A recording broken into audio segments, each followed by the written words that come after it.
Klounun ilk tamaşası. Erinin nəzərləri ətrafı gəzsə də bir dənə də olsun ailə rəsmi tapa bilmədi. Qoca onun fikirlərini oxuyubmuş kimi dilləndi. Mənim bir oğlum var. Düzdür, əlaqəmiz çoxdan kəsilib. 20 ildir ki, başqa ölkədə yaşayır. Uşaq vaxtı çox şirin, zarafatçıl və ağıllı idi. Böyüdükcə xasiyyəti dəyişdi. Ölkəsinə nifrət etdi. Sonunda da çıxıb getdi buralardan. Böyüyəndə kloun olmaq istəyirdi. Bir gün məktəblərində ona kloun paltarı geyinib tamaşa göstərməyi tapşırdılar. O da məni idarə edən insanlar adında bir səhnəcik hazırladı. Çox maraqlı alınmışdı. Deməli, səhnəciyə görə onun beynində onlarla insan yaşayır. Atası, anası, bir neçə dostu, böyük əmisi oğlu, sinif yoldaşları və müəllimləri. O səhnədə nəsə bir iş görmək istəyən zaman beynində yer verdiyi insanlar bir-bir gəlib hərəsi bir söz deyirdilər. Danışıqları bəzən bir-birinin ziddinə də olurdu. Kloun da onlar içərisindən hansısa birinin sözünü dinləyirdi. Seçim etməyinə daha çox şəxsi istəkləri təsir edirdi. Tamaşa oğlumun klounun nitqi ilə tamamlandı. Kloun öz həqiqi simasını gizlədən biridir. Bu baxımdan həyatda hamı kloundur. Sadəcə buna etiraf etməkdən çəkinirik. Tamaşa məndən başqa hamının xoşuna gəldi. Mənsə onu itirdiyimə bir daha əmin olmuşdum. Şon başını buladı. Erinin ağlına gələn fikir deyəsən onun da beynindən keçmişdi. Hər ikisi bayaq maşına mindirdikləri şəxsi düşünürdülər. Ancaq kişiyə bu barədə danışmağa ürək eləmədilər. Bu 20 ildə sizə zəng də etməyib? Erin narahatlıqla soruşdu. Yaşlı kişi başını aşağı saldı. Hərdən mənə elə gəlir ki, onun ruhu ara bir ziyarətimə gəlir, məni kənardan izləyib gedir. O İrlandiyaya küskündü, mənə ki yox. Ölkəsindən çox şey gözləyirdi. Həmişə deyərdi ki, yəqin Tanrı İrlandiyanı ən sonda yaradıb. Bəli. Yaşlı kişi oğlunun fikrini təsdiqlədi. Bu həqiqət ola bilər. Ancaq ilk olaraq ona xeyir dua verib. Bu sözlər Şonun çox xoşuna gəldi və əlini qocanın kürəyinə qoydu. Onların vətənlərinə olan bağlılıqları Erinə heyrətə salırdı. İrlandlılar elə bir irqdilər ki, psixoanalizm belə onlar üçün heç bir mənası və faydası yoxdur. Sigmund Freud aid edilən fikir Erinin yadına düşdü. Universitet müəllimi bu sözləri Erinin İrland əsilli olduğunu bildikdə zarafatyana demişdi. Ruhun mövcudluğuna inanırsınız? Hərçənd ki, bu elmə məlum olmayan bir nəsnədir. Erin təbəssümlə dedi. Elmə məlum olmayan bir nəsniyə necə inanmaq olar? Nəyinsə elmə məlum olmaması onun ümumiyyətlə olmaması anlamına gəlməz. Günümüzün elmi məlumatları 100 il əvvəlki elmə məlum deyildi. 100 il əvvəlki məlumatlardan isə 200 il əvvəlki elm xəbərsiz idi. Erin tədricən kitabların başqasına deyil, ev sahibinin özünə aid olduğunu anlamışdı. Qoca isə öz şirin söhbətindən qalmırdı. Bədənimizi ruhun idarə etdiyinə necə şübhə etmək olar? Ola bilsin ki, mənə inanmazsınız. Ancaq mən torpağa bastırılmış, düz yarım il nəfəs almadan qalmış rahib görmüşəm. Bunu heç bir elmi qanunlarla izah etmək olmur. Ruh bədənə hakim olduqda artıq zaman və məkan aradan gedir. Təbiət qanunlarını bizim tanımadığımız fövqəltəbii qanunlar idarə etməyə başlayır. Elmin o tərəfində nələrsə var əlbəttə ki. Elmin öz qanunları əsasında izah edə bilmədiyi məsələlər də çoxdur. Elmin dünya barəsində olan təsviri ilə uyğun gəlməyən məsələlər olduğunu mütəfəkkirlər də etiraf edirlər. Ancaq əlimizdə alternativ vasitə də yoxdur. Ona görə də elmi kənara ata bilmərik. Din, gnostisizm kimi təlimlərin araşdırma mövzusu da fərqli olduğuna görə elmi məsələlərdə onlardan yardım ala bilmirik. Sizin elm maddi düşünür. Ona görə də inkişaf yolunda qarışqa addımları ilə irəliləyir. Yəni elmin bu qədər sürətli inkişafı sizə qarışqa addımı kimi görünür? Erin dedi. Tısbağalara öz yerişləri asta gəlmir. İnsana görə isə çox astadır. Biz öz aramızda asta gəl birini tısbağaya bənzədirik. Tısbağalar isə ən asta olanlarını ilbizə. Elmin əldə etdiyi bütün nailiyyətlər bilmədiklərini yanına okeandan bir damladır. Axır ki, asta da olsa gedirik ki, elə bu cür bütün okeanı keçəcəyik. Müasir elm bütün işlərində mühüm olan bir məsələni görməzdən gəlir. Nəyi? Tanrını. İnam və ağıl insanı heyvandan ayıran iki üstünlükdür. Çalışmalıyıq ki, bu üstünlüyümüzü qoruyaq. Tanrı İrlandiya üçün nə edib? Erin dedi. Siz bilirsiniz ki, İrlandiyaya mədəniyyət və inkişaf müqəddəs Patrik və onun davamçıları vasitəsilə gəlib. Elə ona görə də biz İrlandlılar hər il müqəddəs Patrik bayramını böyük təntənə ilə qeyd edirik. Monastırların ictimai fəaliyyətdə və təhsil inkişafında böyük yeri olub. İrland müqəddəsləri başda olmaqla kilsələrimiz həmişə zülmün qarşısında dayanıb. İrland inancları və dini icmaları İngilis siyasəti üçün həmişə bir baş ağrısı olublar. Məhz buna görə də orta əsrlərdə İngilis hökuməti repressiya, sürgün və qətl yolu ilə kilsənin nüfuzunu azaltmaq istəyir. Bunun faydasız olduğunu görəndə isə 16-cı əsrdə yeni bir plana əl atırlar. Dinimizi başqa bir dinlə əvəz etmək. Buna görə də protestantlığı yaymağa çalışırlar. İrlandlar isə həmişə katolik kilsəsinə sadiq qalıblar. Qocanın sinəsi dolu idi və axşam-axşam əlinə həmsöhbət düşdüyü üçün sevinirdi.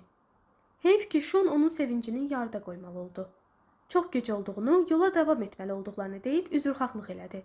Qoca onları qapıya kimi yola saldı. Qapıdan çıxarkən yenə ziyarətinə gələcəklərinə söz verdilər. Artıq marşrutun sonuna yaxınlaşırdılar. Ellen bu kiçik səyahətlərinin sona çatmasını heç istəmirdi. Şon onu əmisigilin qapılarında düşürtdü. Həmin gün bir-birlərinə quruca "Sağ ol, görüşərik" deyərək ayrıldılar. Sonra da daha səmimi görüşüb ayrılmadığı üçün hər ikisi özünü qınadı. Loch Lane gölündə növbəti sınaq. Əmisi Oskar və ailəsi Elleni böyük mehribanlıqla qarşılayıb pərvanə kimi başını dolanırdılar. Əmisinin səhhəti xeyli düzəlmişdi. Cormac da xüsusi canfəşanlıq göstərir, bütün günü Ellinin ətrafında fırlanırdı. Əmsigildə qaldığı müddətdə Ellen İrlandları başqa simada tanıdı. Oskar vətəninə çox bağlı idi. Ellinin atasını da ölkəsini tərk etdiyinə görə qınıyırdı. Elə bu səbəbdən qardaşını çıxıb getdiyi gündən danışdırmamışdı. Uzun illər küslü qaldığı, bir dəfə də olsun əhvalını xəbər almadığı qardaşının ölümü Oskara çox pis təsir etmişdi. İndi ömrünün bu son illərində onun ətrini qızından almaq istəyirdi. Ailənin digər üzvləri isə tamam başqa aləmdə yaşayırdılar. Onların düşüncəsinə görə İrlandiya sivilizasiyadan uzaq və olduqca darıxdırıcı yer idi.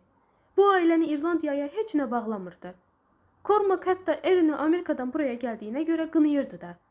Atasının dünyasını dəyişməsini gözləyən Cormac ondan qalan mirasın payına düşən hissəsini satıb Amerikaya köçməyi planlaşdırırdı. Buna görə də Ellinin İrlandiyaya müvəqqəti gəldiyini eşidəndə çox sevinmişdi. Yaşadıkları ölkə, hətta əyalət barədə məlumatlarının son dərəcə kasad olması da Elleni təəccübləndirdi.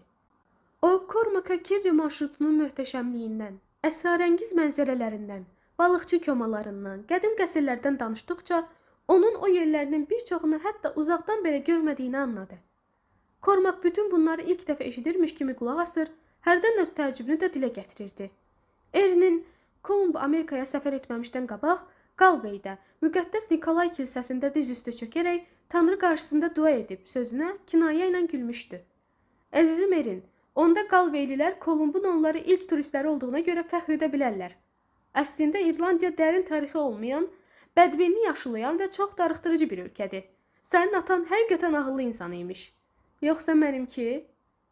Cormac İrlandiya təbiətinə nə qədər biganə olsa da, füsunkar əmsi qızına qarşı biganə deyildi. Ellinin bu yerlərə nə qədər məftun olduğunu görüb, onu Loch Lane gölünə qayıq gəzintisinə dəvət etdi. Loch Lane buraların ən böyük və ən mənzərəli gölü idi. Qayıqla gəzinti Ellini həmişə cəlb edirdi. Həm də bu məşhur gölü lap yaxından görmək fürsətini qaçırmaq istəmirdi. Odur ki, Cormac'ın təklifini rədd edə bilmədi. Cormac Ellinin ilk gördüyü gündən dostlaşdığı Zig adlı balaca köpəyini də özü ilə götürmüşdü. Gözəl bir yaz səhərində üçlükdə çıxdıqları bu səyahət gözəl təəssüratlar vəd edirdi. Bu gölün dərinliyi nə qədər olar? Ellin soruşdu. Hardasa 10-13 metr. Onlar söhbət etdikcə darıxmağa başlamış Zig qayıqda tullanıb düşür, o baş bu başa qaçırdı. Bəzən qayığın düz burun hissəsinə çıxır, sanki getdikləri yolda onlara bələdçilik edirdi. Qayığın silkələnməsi Ellinin beynində yenə o şıltaq fikrini oyandırdı. Özünü güya müvazinətini itirmiş kimi göstərib şappıltı ilə gölə düşdü. Əl-qol atmağa və Cormac'ı yardıma çağırmağa başladı. Özünü itirmiş Cormac əlini uzadıb Ellini xilas etməyə çalışdı. Axır ki, əlinə yapışa bildi. Lakin bu zaman qayığın doğrudan da tarazlığı pozuldu və Cormac da gölə düşdü. Ellinə tərəf üzdü. Ellin suda batıb çıxır, əl-qol atır, qışqırırdı. Cormac, əzizim, gəlirəm, qorxma, səni xilas edəcəm, mənə güvən kimi sözlərlə ona ürək-dirək verməyə çalışır, sakitləşdirməyə çalışırdı. Ellinə yetişib ona yardım etmək, dartıb qayığa tərəf aparmaq istədi. Lakin panikaya düşmüş qız Cormac'dan tutub onu da batırmağa başladı. Cormac bir neçə dəfə suya batıb çıxdı. Soyuq suyun boğazına dolduğunu hiss etdikdə dəhşət hissi onu bürüdü. Boğulacağını dərk etdi. Qeyri-ixtiyari ondan bərk-bərk yapışmış Erini kənara itələdi. Ağzına dolmuş suyu öskürərək çıxarmağa başladı. Bir qədər özünə gəldikdə ətrafa baxdı. Qayıq onlardan xeyli uzaqlaşmışdı. Zigin zəif zingiltisi güclə eşidilirdi. Baxışları ilə Erini axtardı. Qız artıq görünmürdü. Suyun üzündəki hava qabarcıqlarından onun harda olduğunu təxmin etdi. Təkrar suya baş vurmaq istədi. Ancaq suyun soyuluğundan bədəni keyləşmiş, taqətdən düşmüşdü. Kormak anlayırdı ki, biraz da suda qalsa, əzələləri qıc olacaq, uzaqlaşan qayığa çatması mümkünsüz olacaq. Dəhşətli çarəsizlik içində gah qayığa, gah da Erinin suda qərq olduğu tərəfə baxırdı. Qızın yalvarışları qulaqlarında çınlayır, gölün vahiməli uğultusu, Zigin aciz səsi bir-birinə qarışıb beynini dumanlandırırdı. Erin, məni bağışla, mən elə də yaxşı üzə bilmirəm. Kormak bu sözləri ağlayaraq dedi. Mən səni xilas edə bilmirəm. Mən səni sevirəm, Erin. Kormak var gücü ilə qayığa tərəf üzməyə başladı. Bu zaman zəif şappıltı səsi eşidildi. Bu, bayaqdan qayıqda o baş bu başa qaçan Zig idi. O, Kormakın qayığa tərəf üzdüyünü görüb, gölə tullanmışdı. İt Erinin batdığı tərəf üzürdü. Zig yanından keçəndə Kormak bir anlıq qollarını yavaşıdıb itə baxdı. Zigin baxışları irəli zillənmişdi. Sahibinə tərəf baxmırdı. Sanki baxışlarını yayındırmaqla Kormakı tutduğu insaniyyətdən uzaq işinə görə utandırmaq istəmirdi. Kormak qayığa çatanda artıq nə Zigi, nə də Erini görmək mümkün deyildi. Birtəhər qayığa dırmaşıb yerə uzandı və hönkürərək ağlamağa başladı. Sahilə çıxıb paltarlarını qurutdu. Evə getməyə cürət etməyib, özünü qarşısına çıxan ilk paba saldı və bütün gün içdi. Axşam ləngər vura-vura evə qaydanda, Erini də, balaca köpəyini də orada görüb məətəl qaldı. Həyəcandan, sevincindən qızın qarşısında diz çöküb, ayaqlarını qucaqladı və uşaq tək ağlamağa başladı. Erin olanlar barədə heç kimə bir söz demədi. Kormak da utandığından Erindən sudan necə çıxdığı barədə soruşmadı. Şonla Şonun diyaloqu. Erinlə ayrı qaldığı bu bir neçə gündə cənab müstəntiq qıza qarşı biganə olmadığını anlamışdı. Erinin xəyalı bütün gün zehnini tərk etmirdi. Onu hər gün görmək, səsini eşitmək, qorumaq, sancıb xətrinə dəymək, pərt olmasından, rəng verib rəng almasından için-için zövq almaq, sonra da könlünü almaq istəyirdi. Bir sözlə, Erinsiz həyat öz rəngini tamam itirmişdi. Şon onun xoşbəxt olmasını, sıxıntılardan, peşmanlıq duyğusundan qurtulmasını istəyirdi. Şon, sən nə edirsən? Martanın əhvalatı yenidən təkrarlanacaq. Daxilindən bir səs eşidildi. Yox, bu dəfə hər şey başqadır. Erin fərqlidir. Ona olan duyğuları indiyə qədər heç bir qadına qarşı yaşamamışam. Sən Martaya vurulanda da eyni hissləri yaşayırdın. Eyni ilə bu fikirdəydin. Yox, Erin fərqlidir. Yaxşı, hirslənmə, qoy sən deyən olsun. Ancaq sən hardan bilirsən ki, Marta ilə yaşadıqların Erinlə də təkrarlanmayacaq? Heç bir qadına ürəkdən bağlanmamaq. Bu ki, sənin həyat prinsipin idi. Məncə Erini bu prinsipdən istisna etmək olar. Mənə rasional cavab ver. Erin hansı xüsusiyyətinə görə istisnadır?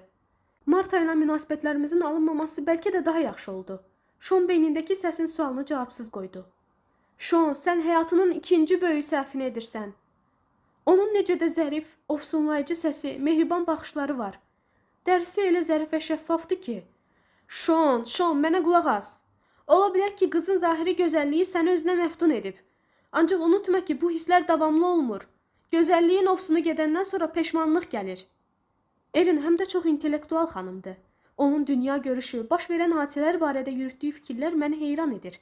Onunla saatlarla danışmaq olar. Şon beynindən gələn səsi artıq dinləmirdi.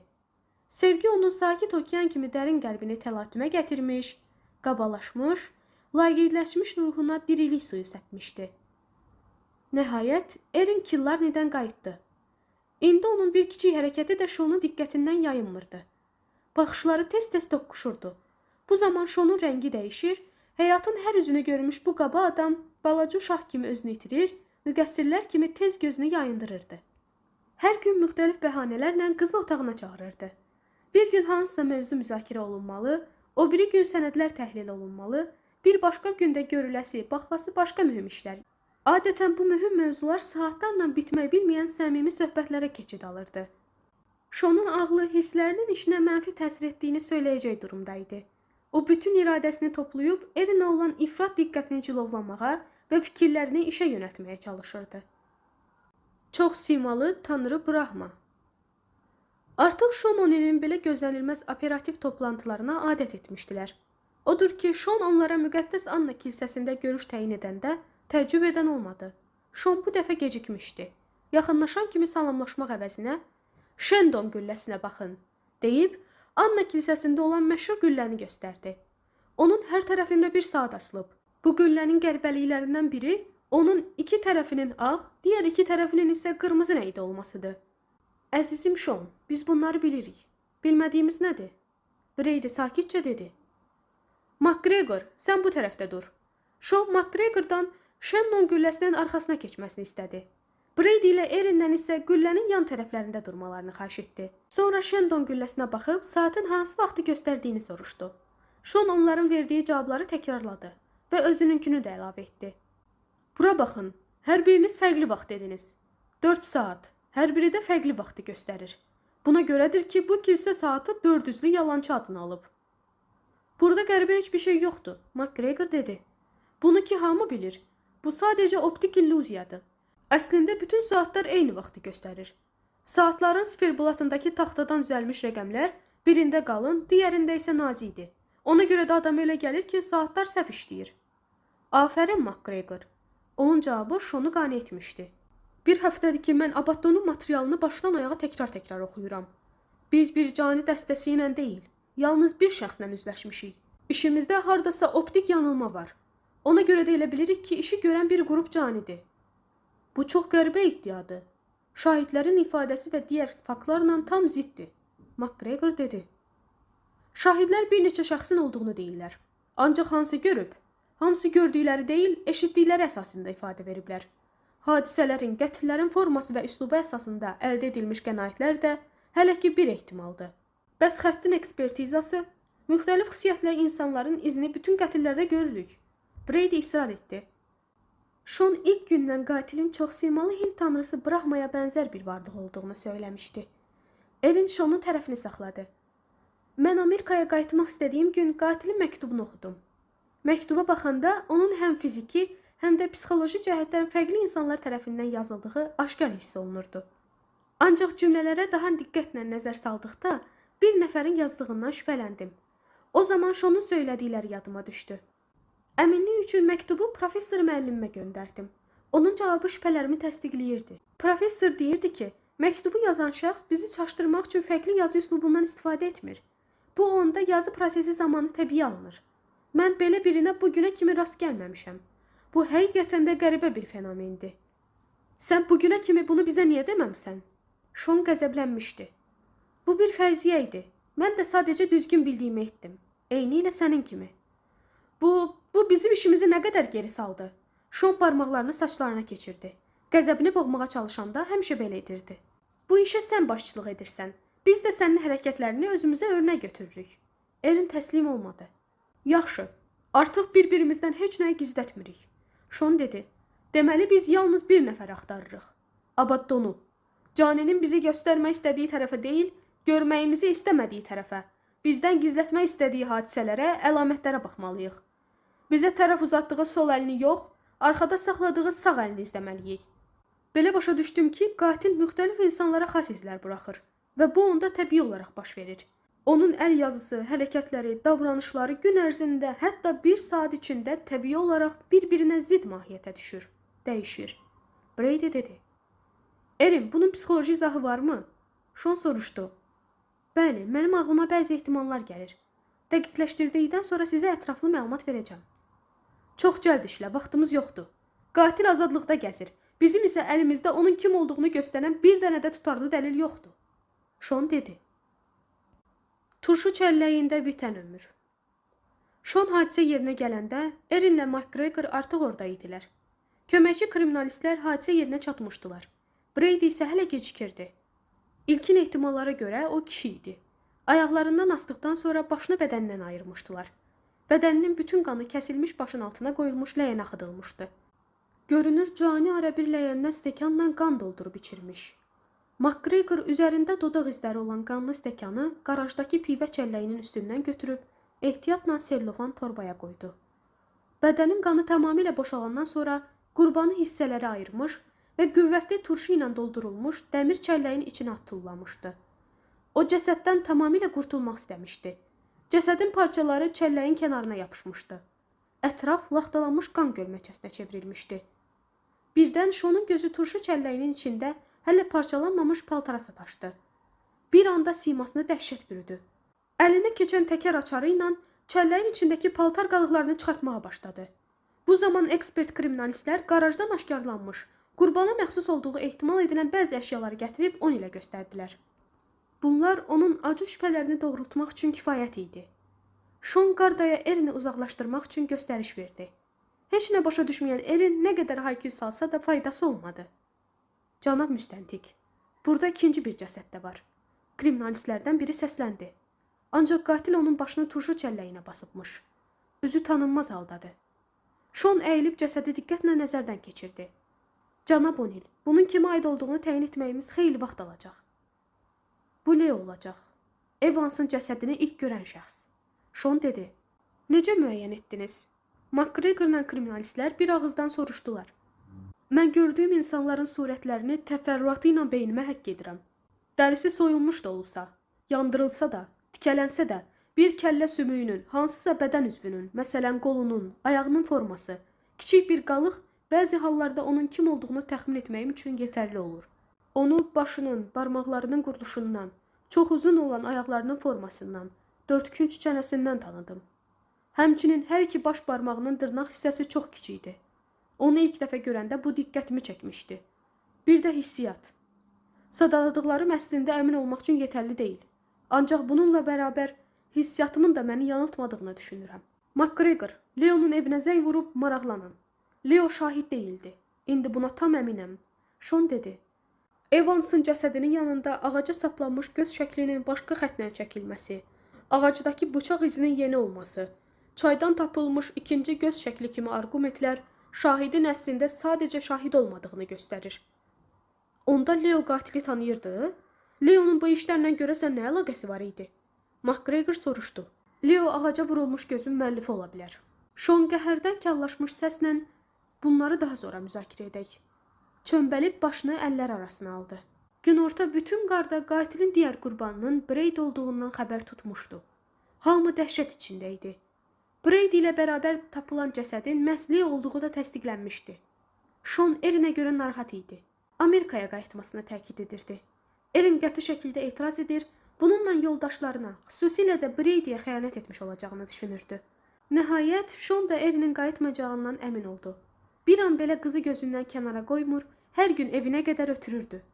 Braidinin ölümü Şona çox ağır gəlirdi. İndi qatili tapmaqdan başqa heç nə düşünə bilmirdi.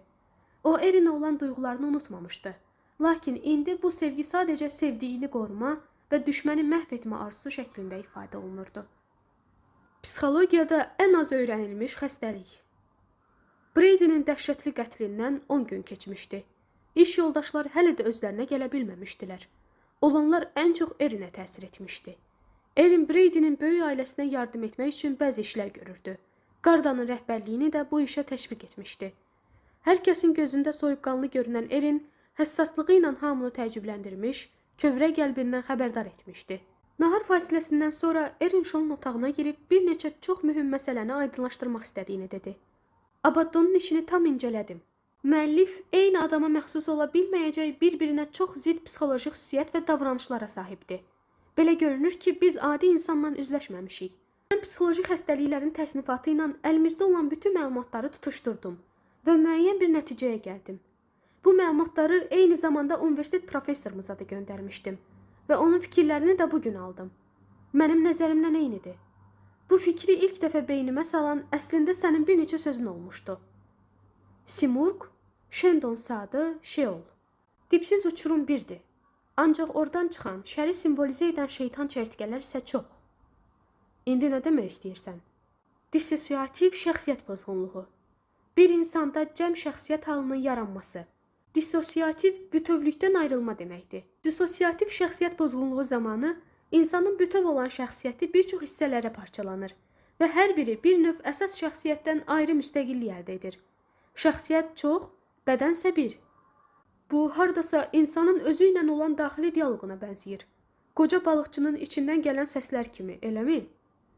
Dissosiativ şəxsiyyət pozğunluğunu insanın şəxsiyyətinin müxtəlif cəhətlərinin ziddiyyətli çaraları ilə səhv salmaq olmaz. İnsanın fikirlərində, xasiyyətində, hərəkətlərində ziddiyyətlər ola bilər.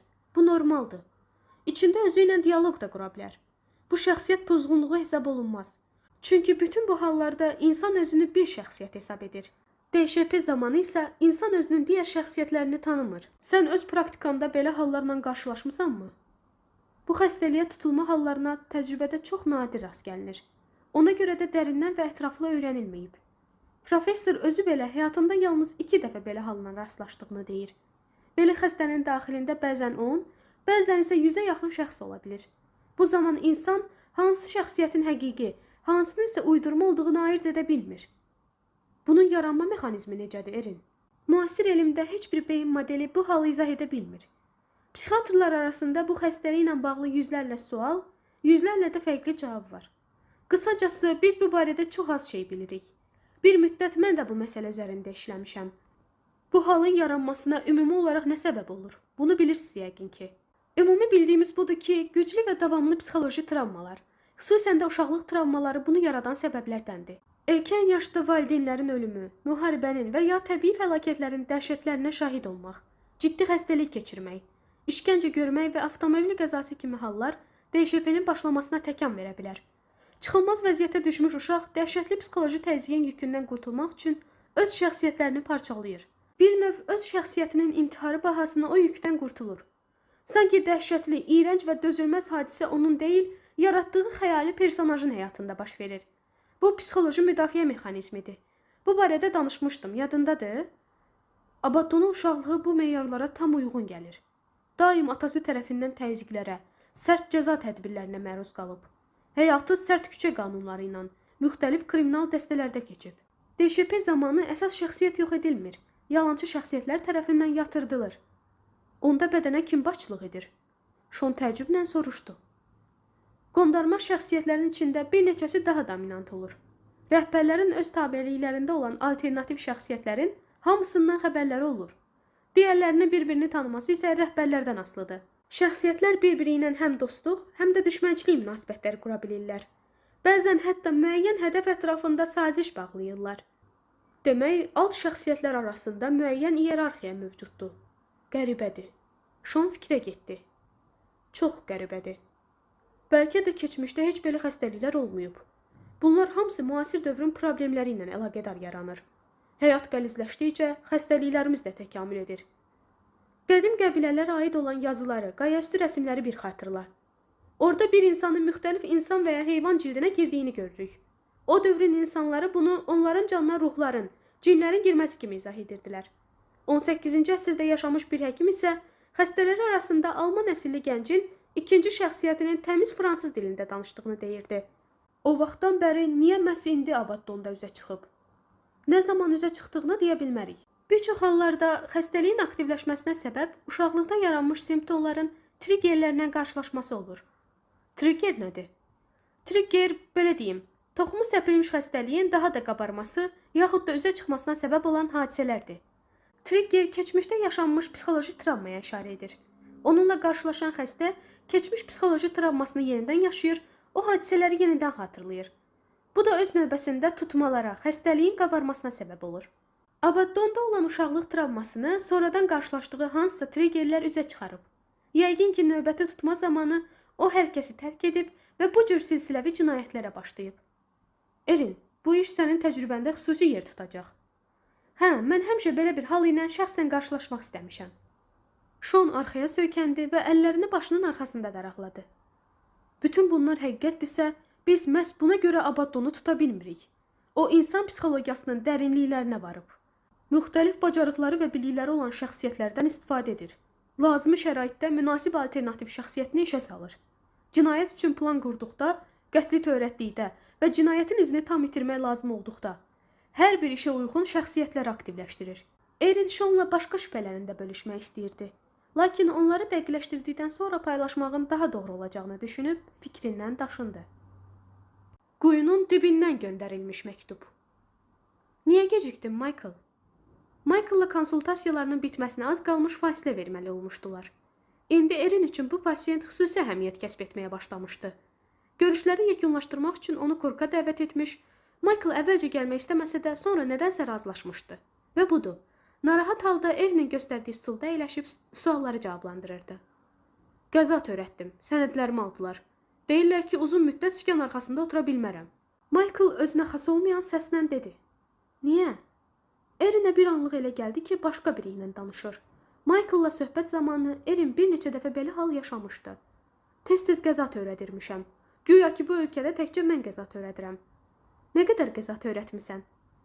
Mənə görə hər bir orta statistik İrlandiyalının törətdiyi qədər. Aydındır, Michael. Keçək söhbətimizə. Erin Qarda əməkdaşlarına yazıb bildirdi ki, Michael birinin bugünə kimi nə qədər qəza törətdiyi ən qısa zamanda araşdırılsın. Michael danışdıqca Erin qulaq asır, sözlərini bugünə kimi dedikləri ilə uzlaşdırır, onun daxili aləmini çözməyə çalışırdı. Bəzən ayağa qalxır, dinləyə-dinləyə otaqda var-gəl edirdi. Erin Michael'ın arxasına keçdikdə boynunda əvvəl görmədiyi yanıq izini gördü. Gözə bənzəyirdi. Çox həyəcanlandı, stula əyləşib bəzi qeydlər etdi. Michael, bu dəfəki söhbətimiz çox uzun oldu. Təşəkkür edirəm, gedə bilərsən. Erin başını qaldırmadan dedi. Əslində söhbətləri elə də uzun çəkməmişdi. Michael sakitcə oturmuşdu. Gözləri bərəlmiş halda Erinə baxırdı. Onun baxışlarını üzündə hiss edən Erin yavaşca başını qaldırdı. Michael'ın siması çox qəribə bir vəziyyət almışdı. Elə bil içindən Erinə tamam başqa biri baxırdı. O, Michael'ın söhbət əsnasında bəzən qəribə hallara düşdüyünü anlaya bilirdi. Lakin bu vəziyyətə düşməsini ilk dəfə idi ki, görürdü. Michael, hər şey qaydasındadır? Michael bir söz demədən yavaşca ayağa qalxdı. Gözlərini hələ də Erinin üzündən çəkməmişdi. Otaqdan çıxanda stolun üstünə bir kağız qoydu. Bizə kömək et. Erinin Michael barəsində şübhələri özünü doğruldurdu. Bizə. Michael özü haqqında cəm şəkildə danışırdı. Zəng gəldi. Qarda Michael'ın çoxlu sayda yol hərəkəti qaydalarını pozduğunu bildirdi. Əksər qayda pozuntularının qırmızı işıqda keçmək olması Erinin diqqətindən yayınmadı. Bu zaman Erin Michael'ın bəzən paltar seçimində bir-biri ilə qətiyyən uyğun olmayan rənglərdən istifadə etdiyini xatırladı. Hərdən Erinə elə gəlirdi ki, Michael'ın özü belə bu cür geyindiyinin qəfil fərqinə varır və təəccüblənirdi. Bu hal onun daltonik olduğuna və rəngləri yaxşı seçə bilmədiyinə işarə idi. Bu necə ola bilər axı? Erin düşündü. Mən onu daltonizm testindən keçirmişəm. Görməsində heç bir problem aşkar olunmayıb. Gecə Erin evdə Michael'la keçirdiyi bütün görüşlərin video yazılarını dönə-dönə izləməyə başladı. Ancaq bu dəfə başqa bir şey axtarırdı. O, Michael'ın dissosiativ şəxsiyyət pozğunluğu sindromuna tutulduğunu təsdiq edən əlamətləri aşkar etməyə çalışırdı. Bugün Erinə verilən məktub aydın idi ki, Michael'ın özünün belə xəbərdar olmadığı şəxsiyyətlərdən birindən gəlmişdi. Onun öz bədənində baş verənlərdən xəbəri yox idi. Ona görə də yaddaş pozuntularından şikayət edir, görmüş olduğu bəzi işləri inkar edir, getdiyi yerlərdə olmadığını deyirdi. Birdən videoda Erinin diqqətini bir məqam çəkdi. Bəzən Michael özünü saxlamağa çalışsa da, gözlərini qeyri-ixtiyari tez-tez qırpırdı. Elə bil yuxudan oyanıb və gözləri qamaşır. Belə məqamlarda Michael'la söhbəti tamamlamaq, qaldığı yerdən davam etdirmək çətin olurdu. Bundan sonra onun səsinin tembri, üzünün ifadəsi və bədəninin vəziyyəti də dəyişirdi. Erin indiyə qədər qeydə alınmış bütün videolara təkrar-təkrar baxdıqdan sonra Michael'ın görüşlər zamanı düz 32 dəfə dəyişdiyini gördü və bu dəyişikliklərin cəmi 13 fərqli şəxsiyyət arasında baş verdiyi qənaətinə gəldi. Erin qasidin məktubu verməmişdən 2 dəqiqə əvvəl gəldiyini müəyyən etdi. Bu müddət ərzində qasidə xas olan bütün xüsusiyyətləri dəqiqləşdirdi. Daha sonra müşavirələr zamanı qasidin cəmi 8 dəfə üzə çıxdığını öyrəndi. Erin qasidlə olan bütün danışıqlarını kəsərək bir video yazısında birləşdirdi. Onun kimliyi barədə ümumi nəticə əldə etdi. Bu nəticə Erin'i dəhşətə saldı. Qasid ona bir neçə dəfə gizli formada bəzi xəbərdarlıqlar etməyə çalışmışdı. Qasid müqəddəs kitab və müqəddəs şəxslər barədə məlumatlıdır. Oturuşu, jestləri, danışıq tonu daha çox keşişləri xatırladırdı. Hətta bir neçə dəfə Erinə övladım deyərək xitab etmişdi. Ola bilsin ki, bu keşiş Michael'ın mənəvi aləmini təcəssüm etdirən bir şəxsiyyətdir. İndi Erin bu əlamətlərin yenidən zahir olmasını gözləməli idi. Keşiş kimdənsə qorxur və çox ehtiyatlı davranırdı. Erin də özünü xəbərsiz kimi göstərməli idi. Əks halda mənfi şəxsiyyətlər məsələdən agah olar və keşişi aradan götürə bilərdilər. Erin bilirdi ki, alternativ şəxsiyyətlər arasında əsl şəxsiyyəti xilas etmək istəyənlər də mütləq var. Həqiqi şəxsiyyətin nicatı üçün alternativlərlə əlaqə yaratmaq, onlardan istifadə etmək lazım idi. İnsanı qatil edən yuxu. Artıq 3 gün idi ki, Erin Michael'da keşişə aid əlamətlər görmürdü. Halbuki bu müddət ərzində Michael'ın şəxsiyyəti dəfələrlə dəyişmişdi. Michael, mənə yuxularından danış. Yuxularım sadəcə kabuslardan ibarətdir. Hər kabusda özümü bir formada görürəm. Bəzən canavar, bəzən 5 yaşlı qız uşağı, bəzən yaşlı qoca cildinə düşürəm. Kabusların nədən ibarətdir? Onları deməyə belə ürpənirəm. Yuxularımda ən iyrənc və dəhşətli işlər görürəm. Özü də yuxuda gördüyüm o işlərdən həzz alıram. Oyanandan sonra inanmağım gəlmir ki, bir insan öz həqiqətindən bu qədər uzaq düşə bilər. İnsan elə hala gələ bilər ki, sevdiyi bütün işlərə nifrət edər. Bütün nifrət etdiyi işləri isə sevər. Ötənlərdə yuxuda özümü Ray adlı bir oğlanın yerində gördüm. Həyatımın arzusu olan laynerdə səyahətə çıxmışdım. Gəmidə gələcəyimdən gəlmiş özümlə qarşılaşdım. Düzgün yaşasaydım, hansı yerlərə çata bilərdimsə, bu şəxsin simasında hamısını görmüş oldum. Güya ki, mən Doret adlı bir qızı sevmişəm. Stefana ilə isə məcburən evlənmişəm. Gələcəkdən gəlmiş Ray'in uğurlarını gördükcə özümə nifrətim artdı. Ona baxdıqca anlayırdım ki, mən nə qədər uğursuzam, nə qədər alçağam və həyatda nələr əldən buraxmışam. Özümə nifrət həmin o Ray'i öldürməyimə səbəb oldu. Halbuki Ray də elə mən özüm idim. Bunun necə olduğunu bilmirəm, amma onu öldürdüm ki, yalnız bir yolumun olduğunu bilim və bununla özümə təsəlli verim. Mən uğur əldə edə bilməzdim. Mən bacardığım yolu getmişəm. Yuxudakı adam məni Stefanaya qarşı qaldırırdı. İstəyirdi ki, ona nifrət edim. Bəlkə o sadəcə olaraq sənə içindəki nifrəti göstərirdi. Yox, mən Stefananı sevmişəm. Michael qışqırdı. Stefana bu yuxudan əvvəl qətlə yetirilmişdi, yoxsa sonra? Michael tərəddüd etdi. Biraz sükutdan sonra o yuxudan bir ay öncə öldürülmüşdü. Narahat halda gözlərini qırpmağa başladı. Deyirsən ki, Stefana gördüyün kabusdan bir ay öncə qətlə yetirilmişdi? Yalan deyir. Michael özünə xas olmayan səs tonu ilə dilləndi. O yuxudan 5 gün sonra Stefana qətlə yetirildi. Yuxu ona çox təsir etmişdi. O nələrə sahib ola biləcəyini və hazırda nəyə sahib olduğunu anlamışdı. Onda Stefana da daxil olmaqla hamıya qarşı nifrət yarandı. Erin onun danışıq tembirindən, oturuşundan qasid olduğunu anladı. Qasid artıq özünə məxsus davranışlarını, səsini Michael'ın yerinə gələn digər şəxsiyyətlər kimi gizlətməyə çalışmırdı. Siz bilirsiniz Stefananı kim öldürüb? Bilirəm. Hamı bizdən şübhələnir, ancaq elə deyil. Onu Michael'ın özü öldürüb. Niyə axı? Hər kim bir zaman düzgün davranmaması, qorxaqlığı üzündən nələr itirdiyini anlasa dəli olar. Çalışar kimlərsə ittiham etsin, kimlərsə cəzalandırsın. Michael onsuz da yoldaşına nifrət edirdi. Onu tam bədbinliyə düçar edən bir yuxu görməsi son damla oldu. O yuxudan 5 gün sonra zavallı Stefananı qətlə yetirdi. Özü də çox amansız şəkildə. Erin dedi.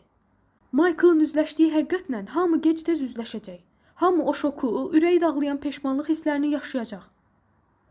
Bir-birinizin qarşısında günahlarınızı etiraf edin və sağalmaq üçün bir-birinizdən ötürü dua edin. Düzgün insanın hərarətli duasının böyük təsiri var. Müqəddəs kitab, Yaqub 5.2.16. Erin müqəddəs kitabdan olan sətirləri dilə gətirdi. Keşişin gözləri heyrətlə açıldı. Sakitcə gözlədi. Erin davam etdi. İman et. Sən də ev əhlində xilas olarsınız.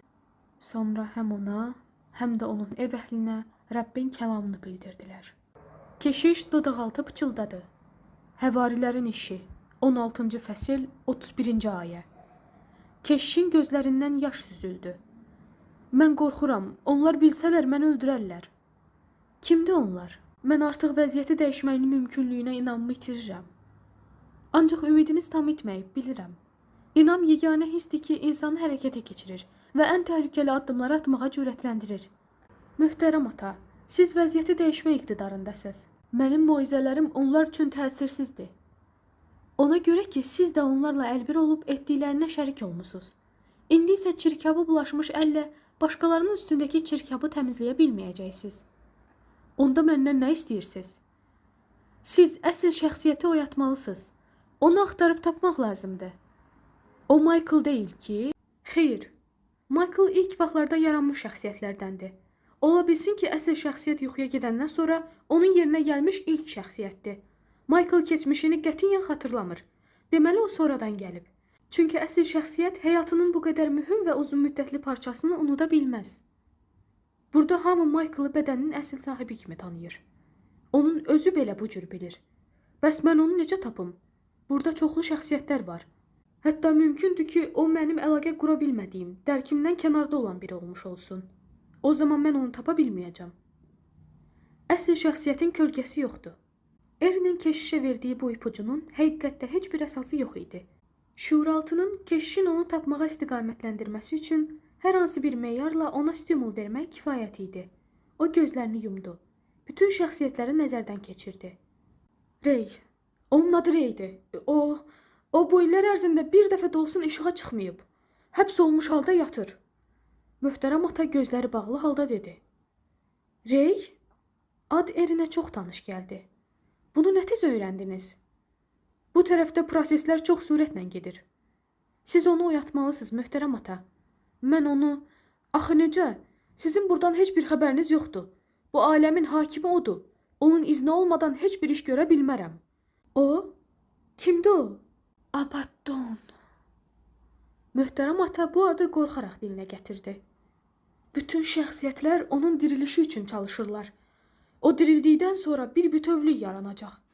Abaddon bütün şəxsiyyətləri birləşdirəcək və özü də bədənin mütləq hakimi olacaq. Hamı burada onu bir xilaskar sanır. O hamıya nicat verəcək. Bu dəhşətli və qorxunc şəxsiyyətin üzə çıxması üçün bütün qətillər ən iyrənc formada reallaşmalıdır. O cinayətlərlə qidalanır və güclənir. Abaddonun gəlişi ilə bədənin əsl sahibi olan Reyin qayıdışı qeyri-mümkün olacaq və o daha böyük cinayətlərə əl atacaq. Siz bədəndə olan müsbət şəxsiyyətləri Abaddon və əlaltılarına qarşı qaldıra bilərsiniz. Alınmayacaq. Keşiş çarəsizcə əlləri ilə başını tutdu. Çünki yaxşı cəbhədəkilərin bəziləri elə bilirlər ki, Rey oyansa intihar edəcək. Bu isə onların da sonu deməkdir. Bəziləri isə Reyin qorxaqlığına görə bədənə sahiblənməsini düzgün bilmirlər. Dayanın, dayanın! Axı siz onlardan bu barədə soruşmadan fikirlərini necə bildiniz? Axı biraz bundan əvvələ qədər siz Reyi heç tanımırdınız. Mən sizinlə danışdığım an digər şəxsiyyətlərlə də əlaqə qura bilirəm. Möhtərəm ata həyəcanla davam etdi. Mənim ən böyük qorxum Kramer kimi yadelli elan edilməyimdir. Hamı yadelliyə qarşı çıxır. Onu sındırır, incidirlər. Sonunda o işgəncələrə tab gətirməyərək tədricən itir, yox olur və hamı tərəfindən unutulur. Buna kim qərar verir? Bunu zid qütüblərin ən sonunda duran avtoritet şəxsiyyətlər edə bilər. Onlar mənfi və müsbət qütüblərin sahibləridir. Şər qütbdə duran Abaddondur. Digərini isə tanımıram. O tamam əks qütbdədir. Biz ondan çox uzaqdayıq. Abaddon tam qüdrətə gəlməsi üçün bütün zülmət ordusunu cəm etməlidir. Hələlik 73-cünü toplayıb. Tam orduya sahib olmaq üçün 75 olmalıdır. O necə toplayır bunları? Bunun üçün əks qütbün ordusundan öldürməlidir. Öldürən zaman onun yerində zülmət əskəri yaranır. Əks qütbdə bir zamanlar 75 əskər vardı. Abaddon onları hilə ilə aldadaraq öldürdü. Öldürdükcə də öz ordusu yaranmağa başladı. Abaddon 75 əskəri toplayandan sonra biz hamımız ona tabi olacaq və bədənin mütləq rəhbəri olacaq. Abaddonun döyüşçülərini görmüsünüz? Yox, onları görmək olmur. Onları sadəcə hiss edir, təsirlərini duyur, qoxusunu alırıq. Hər yeni döyüşçünün özünə məxsus xüsusiyyəti var. Ona uyğun biz də dəyişirik. Mühitimiz də dəyişir. Buranın rəngi, qoxusu da dəyişir. Əvvəllər tamam başqa cür idi. Daha gözəl, daha rəngarəng, daha ətirli. İndi isə bir bədəndən neçə şəxsiyyət gizlənə bilər? Möhtərəm atadan eşitdiyi işığa çıxma ifadəsi Erinə Şonla müzakirə etdikləri işığın imperiyası əsərini xatırlatdı. İnsan daxilində yalnız işığa çıxan şəxsiyyət iradəyə sahiblənib bədəni idarə edir. Qaranlıqda qalan digər şəxsiyyətlərin isə əlindən heç bir iş gəlmir. Orada zülmətin içində onların hamısı eynidir. Bir-birindən elə də seçilmirlər. Əsərdə fənərin işığından kənarda qalan ağacları qaranlıq ağuşuna aldığı kimi. Aşağıda, yerdə gecə hökm sürür. Yuxarıda isə günəş parlayır. Bədəndə gecə və gündüzün vəhdəti. Nəyə görə bədənə sahiblənməyi işığa çıxmaq kimi ifadə edirsiniz? Belə hiss edirik. İçəri qaranlıq üzücü və dardır. Bura isə aydınlıqdır. Aydınlığa çıxan hamıdan öndə olur. İşığı ilk o qarşılayır və digərlərinə ötürülməsinin qarşısını alır. Ancaq o işığa çıxsa belə özü işıqlanmır. qəlbi zülmətdə olduğu kimi qalır. Zülmətdən baş qaldırıb işıqlı səmanın içinə girmiş, zülmətə bürünmüş ağac. Erin bir daha xatırladı. Bədəndə neçə nəfər alternativ şəxsiyyət var? Dəqiq bilmirəm. 40 nəfərə yaxın, bəlkə də daha çox. Getdikcə də artırıq. Aramızda həyatda məşhur olan bir çox insanların da surəti var. Bəzən özünə nümunə seçdiyi, rəğbət bəslədiyi insanları da yaradır. Saylarımız artdıqca hərcməcliyi də artır. İçimizdə 5 yaşlı uşaqdan tutmuş 1000 yaşlı qocaya qədər fərqli cinsə, irqə, inanca, xasiyyətə, savada, bacarığa malik insanlar yer alıb. Homoseksual şəxsiyyətlər də, müxtəlif heyvanlar da var. Heyvanlar? Bəli. Onların ən qorxulusu və yırtıcısı Osraq idi. O canavar cildinə düşmüş insandı. Onu burada 70 polad zəncirlə bağlayıblar. Lazım olanda buraxırlar. Keçən dəfə Galveydə mağazada zəncirindən qırılmış və işığa çıxmışdı. İnsanların üstünə cumub parçalamaq istəyirdi. Vaxtında tutub zəncirə vurdular. Yoxsa qar da belə onun qarşısını ala bilməzdi. Zəncirə vuranda sakitləşir. O insan kimi danışa bilir. Aranızda psixologiyanı bilən varmı? Douglas çox güclü psixoloqdur. İnsanla 5 dəqiqə söhbət etməklə onu tam tanıyır. Cinayətləri törədənlər kimlərdir? Onlardan hamı qorxur. Bəziləri qatildir. Öldürməkdən ləzzət alır. Digəri nekrofildir. Başqa birisi təcavüzkardır. Digəri aqressordur. Qətil törədən dəstənin içində Reyin şəxsiyyətlərinin ən alçaqları cəm olub. Abaddon gücləndikcə işığa daha çox şər çıxır. Məni də özlərindən hesab edirlər. Ona görə də çıxmağıma imkan vermirlər. Bəs çəyirtkəni, göz şəklini kim qoyur? Onlar Abaddonun ilahi varlıq olduğuna inanırlar. Onun dirilməsinin müqəddəs kitabın vədlərindən olduğunu düşünürlər. Abaddon onlara tez-tez müqəddəs kitabın adının keçdiyi, yaxud da özü ilə əlaqəli olan ayələr oxuyur. Hamını inandırıb ki, etdiyi hər nə varsa ilahi təqdirin bir hissəsidir. Onlar da gördükləri işləri seçilmişlərin missiyası kimi qəbul edirlər. İçərinizdə boya kimi kəskin qoxlara allergiyası olan biri varmı? Kramerdir. O boya yeyini qətiyyən götürmür. Kramer? Almandır o? Hə, alman ləhcəsi danışdığından o dəqiqə hiss olunur. Onun da cinayətdə əli var. Qurbanları öldürən zaman işığa çıxanlardan biri də odur. Kramer, o? Ola bilməz, mümkün deyil. Kramer çox az sayda qalmış xeyir tərəfdarlarındandır. Abaddona qarşı mübarizə apardığına görə işığa çıxmasının qadağan olunduğunu düşünürük. Onu zülmətin ən dərinliklərində həbs ediblər. Mən zülmət şəxsiyyətlərinin o zaman yenicə çoxalmağa başladıqlarını və işığa çıxaraq cinayətlər törətdiklərini gördükdə onlara qarşı çıxdım. Mənimlə bərabər bəziləri də üsyana qalxdı. Bax bu zaman Kramer gəldi və öz xarizması ilə hamımızı valeh etdi. O bizim liderimiz oldu.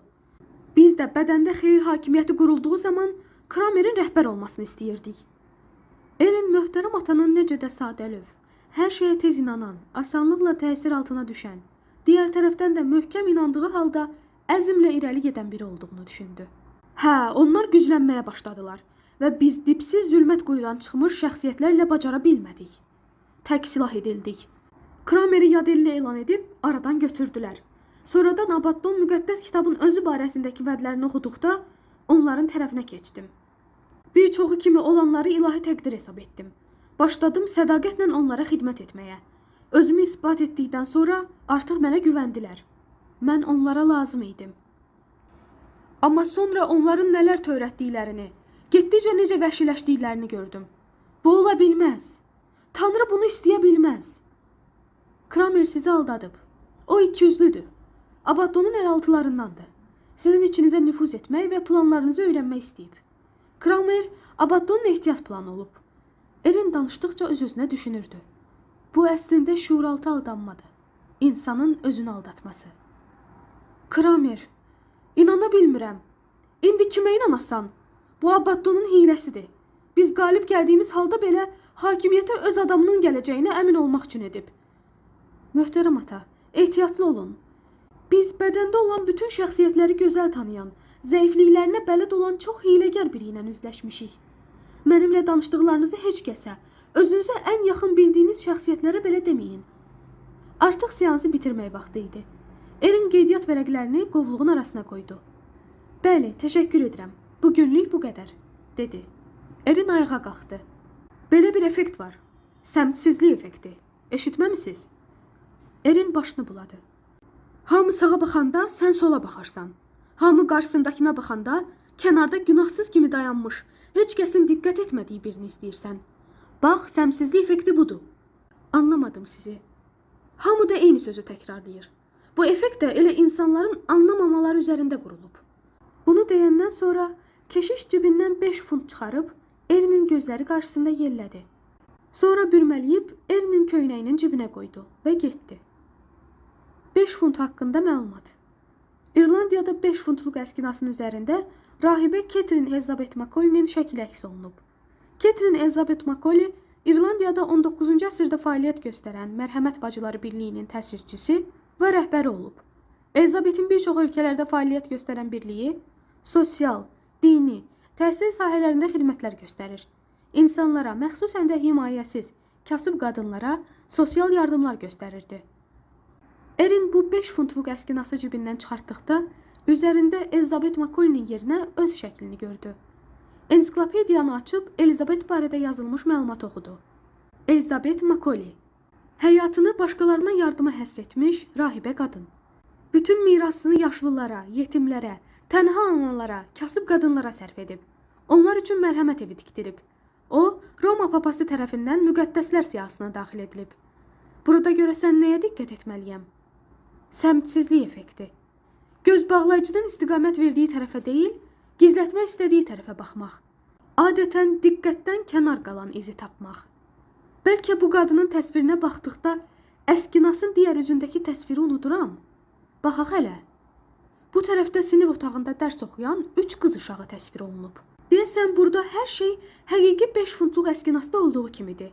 Heç bir illüziya tətbiq olunmayıb. Sinif otağı, divardan xəritə asılıb. Xəritə. Burada Avropa ölkələri sərhədsiz, bir bütöv ölkə kimi göstərilib. Bu nəyəsə işarə ola bilər? Sinif lövhəsində də bir şey yazılıb. Anthony Rafterinin "Mən Rafteriyəm" şeiridir. Rafteri böyük şairdir. Şəhərləri gəzən, səfil həyat tərzi keçirən, içki aludəçisi olmuş, amma dahi istedada sahib bir şairdir. Rahibə Elizabeth Macaulay və şərabxor şair Rafteri. Mən Rafteriyəm. Burada səmsizlik effektini necə tətbiq edim? Kənarda, harda durub, hara baxmaq lazımdır? Ümumiyyətlə, möhtərəm ata bunu mənə nəyə görə verdi? Hipnoz altında sirlər açılır. Erin möhtərəm atadan hipnoz seansına razılıq verməsini xahiş etdi. O, digərlərinin bundan xəbər tutacaqlarından qorxu, razılaşmaq istəmirdi. Erin hipnozun şuuru bloka salaraq, şuuraltı ilə işlədiyinə görə, digərlərinin ondan xəbərdar olmasının qeyri-mümkün olduğunu ətraflı izah etdi. Keşiş çox qısa zamanda transa düşdü. Adətən belə insanlara hipnotik təsir daha sürətli olur, deyə Erin düşündü və vaxt itirmədən ünsiyyət yaratmağa çalışdı. Salam. Bir an sonra cavab gəldi. Adın nədir? Michael. Bu sənin əsl adındır? Xeyr. Əsl adın nədir? Ray. Onda nəyə görə Michael dedin? Michael mənim yerimi tutub. Nə vaxtdan?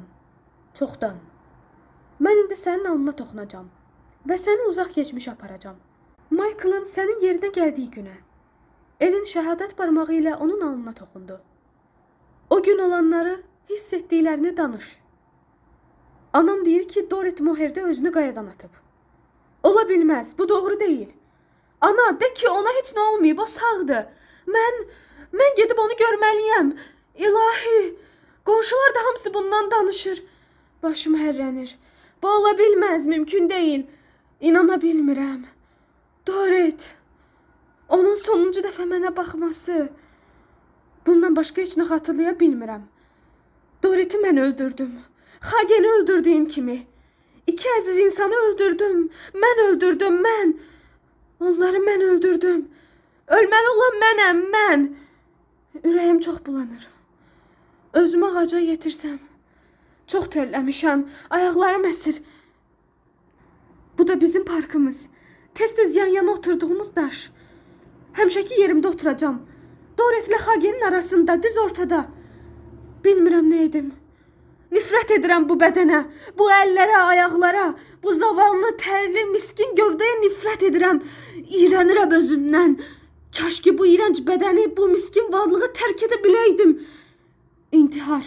Mən intihar edəcəm. Elə burada. Axı yaşamaq istəyirəm. Dəhşət. Qorxaqsan. Sən intihar edənsən? Əlimdəki bu ləkələr nədir? Bu ki Xagenin qanıdır. O gün Xagenə vurduğum zaman ağzımdan əlimə sıçrayan qandı. Silirəm, sürtürəm, getmir. Zəhrim ara qalasan. İndi də əlim daşa sürtməkdən qanıyır. Bu mənim qanımdır. Bəs niyə ağrıtmır? Mən indi nə edəcəm? Bu qanlı əllərlə necə yaşayacağam? Bəlkə Rey mən deyiləm. Mən bu hərəkəti edə bilməzdim. Mən onlara xəyanət etməzdim. Heç vaxt. Yenə ürəyim bulanır. Başım gicəllənir. Deyəsən yıxılacam indi. Bu nədir? Hər yer zülmətə bürünür. Elə bil beynimdə işıq söndü. Michael. Mən Michaelam. Artıq baş verənlərin acısını hiss etmirəm. Səhv etdiyimi düşünmürəm. Yüngülləşdim. Rey nəfəsini dərdi. Michael kimdir? Onu mən yaratmışam. Michael sən özünsən. Onu günahlandırmağın əbəsdir. Bütün işləri edən şəxs sənsən. Bu bədənin.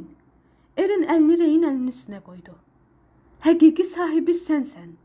Səhvlərini başqasının üzərinə yıxmaqla problem daha da dərinləşir.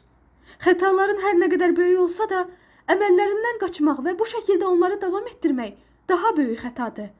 Sən ilk növbədə bütün şəxsiyyətlərini bir yerə yığmalısan. Yalnız bundan sonra oyanacaqsan.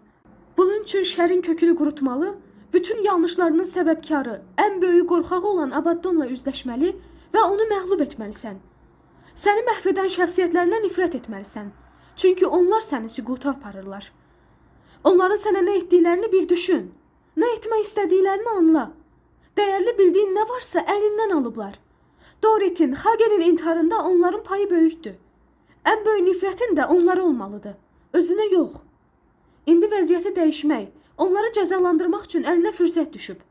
Abaddon peyda olandan sonra sən əbədi yuxuya gedəcəksən və bu fürsət əlindən bir dəfəlik çıxacaq. Abaddon sənin adınla cəmiyyətdə cinayətlər işləməkdə davam edəcək.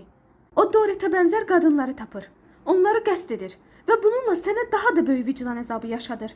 Nəticədə sən daha dərin yuxuya qərq olursan. Bil ki, sən onlara deyil, onlar sənə tabe olmalıdırlar.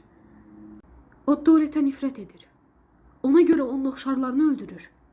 Bununla məni bütün sevdiklərimdən təkrar məhrum etmək istəyir.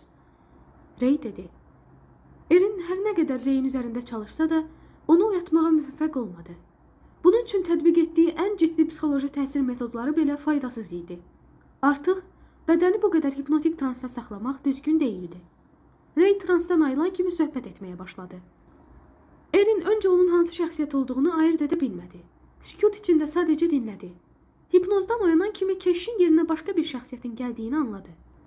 Erin adlarını bilməsə də alternativ şəxsiyyətləri artıq danışıq tonuna, hərəkətlərinə, üz mimikalarına görə tanıyırdı. Heç kəs Reyin hipnoz altında olduğunu anlamamışdı. Bir müddətdən sonra isə doktor, mənəm, möhtərəm ata. Axır ki, möhtərəm ata. Məni bu dəfə buraxmaq istəmirdilər. Bir təhər razı sala bildim. Reyi oyatmaq deyəsən mümkün olmadı. Hipnoz təsirsizdir. O çox dərin yuxuya gedib. Doktor, sizə bir məsələni demək istəyirəm. Mən onların söhbətlərini eşitdim. Onların əlində yeni qurban var. Bir ana ilə övladı. Nə? Aman tanrım. Erin son günlər baş verənləri Şona danışmamışdı. İşin açılması üçün bütün məlumatları əldə etmək və bununla özünü ona isbatlamaq, diqqətini çəkmək istəyirdi. İndi isə yeni mühüm bir məlumat. Abaddonun növbəti qətlə hazırlaşdığını öyrənmişdi. Qatili duyuq salmadan onların yerini tez bir zamanda öyrənməli idi. Qurbanları harda saxlayırlar? Bunu heç kəs bilmir. Ancaq Abaddonun qatil köməkçilərindən başqa. Onlardan biri ilə əlaqə qurub yerini öyrənmək lazımdır. Mənə deməzlər. Ancaq siz mənə möhlət verin. Əlimdən gələni edərəm. Biri var. François Bertrand. Onunla bir qədər yaxınam. François'dan maraqlanaram. François Bertrand nekrofildir? Hə, hardan bildiniz? Çavuş François Bertrand 19-cu əsrdə yaşamış Fransız hərbiçisi olub. Nekrofiliya və nekrosadizmə olan şiddətli meyli ilə tanınıb tarixdə. Sənin tanışın da yəqin bu çavuşun şəxsiyyətini özünə köçürüb. Görün François'dan nə öyrənə bilərəm? Topal Kallidita yeni bir iş çevirir. Buna eminim. O kimdir? Kallidita istintaq işlərini mükəmməl bilir. Cinayətlərin planını, sonra izi itirmə planlarını o hazırlayır. Məlum oldu niyə adını belə qoyublar. Kallidita latınca hiylə, məkr mənasını verir. Doktor, indi Reyi necə oyadacaq? Mən ona lazım olan məlumatları ötürdüm. Artıq oyanması öz əlindədir. Çəyirtkələrlə dolu zirzəmi. Erin son günlər bütün vaxtını Michael'ın işinə ayırdığına görə Sean'la ünsiyyətdə olmağa fürsət tapa bilməmişdi. Ondan başqa heç kəs Abaddon'un yeni qurbanlar tutduğunu bilmirdi. Onların yerini öyrənmək üçün keşişdən cavab gözləyirdi. O tezliklə yerlərini öyrənib Erinə xəbər verəcəyini demişdi. Erin bundan o qədər də əmin deyildi. İçində bir narahatlıq vardı. Girovların həyatı təhlükədə idi. Hər an hər şey ola bilərdi. Erin artıq dözə bilməyib, seansdan qabaq bütün bunları Sean'la bölüşmək üçün kabinetinə getdi. Amma tərslikdən müstəntiq bugün idarəyə gəlməmişdi. Michael'la seans artıq yarım saat idi ki, davam edirdi. Erin nigaran halda keşişin bir xəbərlə gəlişini gözləyirdi. Birdən Michael gözlərini tez-tez qırpdı. Ayaqlarını önə uzadaraq qarnını azca qabağa verdi. Mövzuya aid olmayan sözlə söhbətə başladı. Bütün bunlar yer dəyişməyə işarə idi. Erin kimin işığa çıxdığını bilmək üçün sustu. İlk olaraq onun danışmasını istədi. Doktor, mən qurbanların yerini öyrəndim. Bu artıq keşişin səsi idi. Vaxt itirmədən onların dalınca getmək lazımdı. Erin həyecanlandı. Bunu Sean'a xəbər verməliyik. Doktor, vaxt itirmək olmaz. Michael'ın burada olmasına aldanmayın. Mən bacardığım yerə qədər başqasının işığa çıxmasına mane olacağam. Amma siz də tələsin. Sonra gec ola bilər. Bəlkə elə indi yazıq ana ilə qızı can verirlər. Hər dəqiqə həlledici ola bilər. Erin bir an düşündü, götür qoy etdi və vaxt itirmədən getmək qərarına gəldi. 15 dəqiqədən sonra keşişin tərif etdiyi yolla bir həyətin qarşısında dayandılar. Həyətdəki bir mərtəbəli baxımsız evin zirzəmisinə doğru pilləkənlər enirdi. Keşiş girovların orada olduqlarını dedi. Erin onu da gözdən qoymur, çağırılmamış bir qonağın gəlişindən vaxtında xəbər tutmaq istəyirdi. Zirzəminin yarı açıq qapısı üzərində qanlı əl izləri vardı. İçəridən üfunət qoxusu gəlirdi. Erin yavaşca pilləkənlərlə aşağı düşdü və qapını itələdi. İçəriyə yuxarıdan işıq düşsə də qaranlığı zərrəcə aydınlatmırdı. Erin qapıdan içəri keçdi. Buradan da aşağı pillələr uzanırdı. Büdrəyib yıxılmamaq üçün ayaqlarını ehtiyatla atmağa başladı. 3-4 pilləkən düşmüşdü ki, üzərinə nəyinsə tullandığını hiss etdi. Diksinərək qışqırdı. 1, 2, 3, ard-arda üstünə nələrsə tullanırdı. Çəyirtkələr. Erinin tükləri biz-biz oldu. Zirzəmi çəyirtkələrlə dolu idi. Qapı möhkəm çırpıldı. Erin geri dönüb qaçmaq istədi. Ancaq dönməyə macal tapmamış, keşiş onu arxadan möhkəm itələdi və qız pilləkənlərlə aşağı yuvarlandı. Erin bir anlıq şuurunu itirdi. Ancaq tez özünə gəldi. Yerlə sürünərək divara söykəndi. Başı möhkəm ağrıyırdı. Gözləri qaranlığa alışmağa başlamışdı. Ətrafında nələr olduğunu ayırt etməyə çalışırdı. Erin, Erin. Gözlərini qıyıb diqqətini tanış olmayan səsin eşidildiyi səmtə yönəltdi. Qaranlıqda bir ayağını çəkərək yorğa yerişlə ona doğru gələn insan silüetini seçə bildi. Sən kimsən? Mən Kalliditayam. Tutduğunuz qurbanlar hanı? Heç bir qurban yoxdur. Daha doğrusu bu dəfəki qurban sən özünsən. Səni indiyə kimi görməmişəm. Bəs məni necə? Görmüsən? Sən kimsən? Mən Kramerəm. Mən isə Fransuayam. Tanış olmayan başqa bir səs qəhqəhə ilə güldü. Qətillərdə iştirak edən bütün canilər bir-bir üzə çıxaraq danışmağa başladılar. Mənə Douglas lazımdı. Hanu, bəlkə qorxur, o niyə gəlmədi? Bu dəfə tanış bir səs eşidildi. Doktor, bu da mən. Bu dəfə də siz mənim pasiyentim olun. Şad olaram. Ucadan güldü. Məni öz simamda ilk dəfədir ki görürsüz. Ancaq həmişə ünsiyyətdə olmuşuq. Erin bu səs tembrini, danışıq tərzini dərhal tanıdı. Möhtərəm ata. Əvvəllər müiticəsinə Abaddona tapınan möhtərəm atanın son zamanlar vicdanı oyanmışdı. Ona imkan verdik ki, səni xəbərdar etsin. Sonradan o axmaq keşişi aradan götürdük. Və yerinə mən gəldim. Elə mükəmməl maskalandım ki, sən güclü psixoloq belə bunu anlaya bilmədin. Düz deyiblər. Ən böyük düşmənin sənin onu axtarmayacağın yerdə gizlənir. Sol əl sağ ələ qarşı. Əslində Douglas, mən sənin niyyətini çoxdan oxumuşdum. Bu bədənin daxilində hiləgər bir sima ilə üzləşdiyimi bilirdim. Möhtərəm atanın bir müddətdən sonra artıq işığa çıxmadığını anladım. Hardan bildin? Səmtsizlik effekti. Erin mənalı gülümsədi. Çox sadə, səmtsizlik effekti. Göstərilən tərəfə deyil, lazım olan yerə diqqət etmək lazımdır. Sən, Douglas, diqqətli psixoloq deyilsən. Dissosiativ şəxsiyyət pozğunluğu zamanı bədənə sahiblənən şəxsiyyətlər bir-birindən kəskin surətdə fərqlənirlər. Ancaq Michael'da hamısı bir-birinə səs tonu, fikir yürütmə və davranış cəhətdən çox oxşar idi. Elə bil hamısı üçün danışmaları icazəli olan və olmayan müştərək mövzular müəyyən edilmişdi. Belə halı ilə heç bir psixoloqun rastlaşmadığını gördüm. Deməli, kimsə kənardan bu alter egolara nəzarət edir, çox şəxsiyyətli olduğunu bildirməməyə çalışırdı. Ancaq bu tərəfdən də möhtərəm ata kartları açır, məndən kömək istəyirdi. Nəsə uyğun gəlmirdi. Ya o yalan deyirdi, ya da onun işığa çıxması, danışdıqları ümumi planın, mənimlə oynanılan oyunun bir parçası idi. Sonra da sən 5 funtluk əskinasla fokus göstərdin. Hər bir fokus üçün qabaqcadan hazırlaşmaq lazımdır. Deməli, sən bu görüşə qabaqcadan hazırlaşmısan. Nə deyəcəyini, nə edəcəyini planlaşdırmısan. Üstəlik, bu fokusu bir gün öyrənmək mümkün deyil. Mən bildiyimə görə də kilsələrdə keşişlərə fokus təlimi keçmirlər.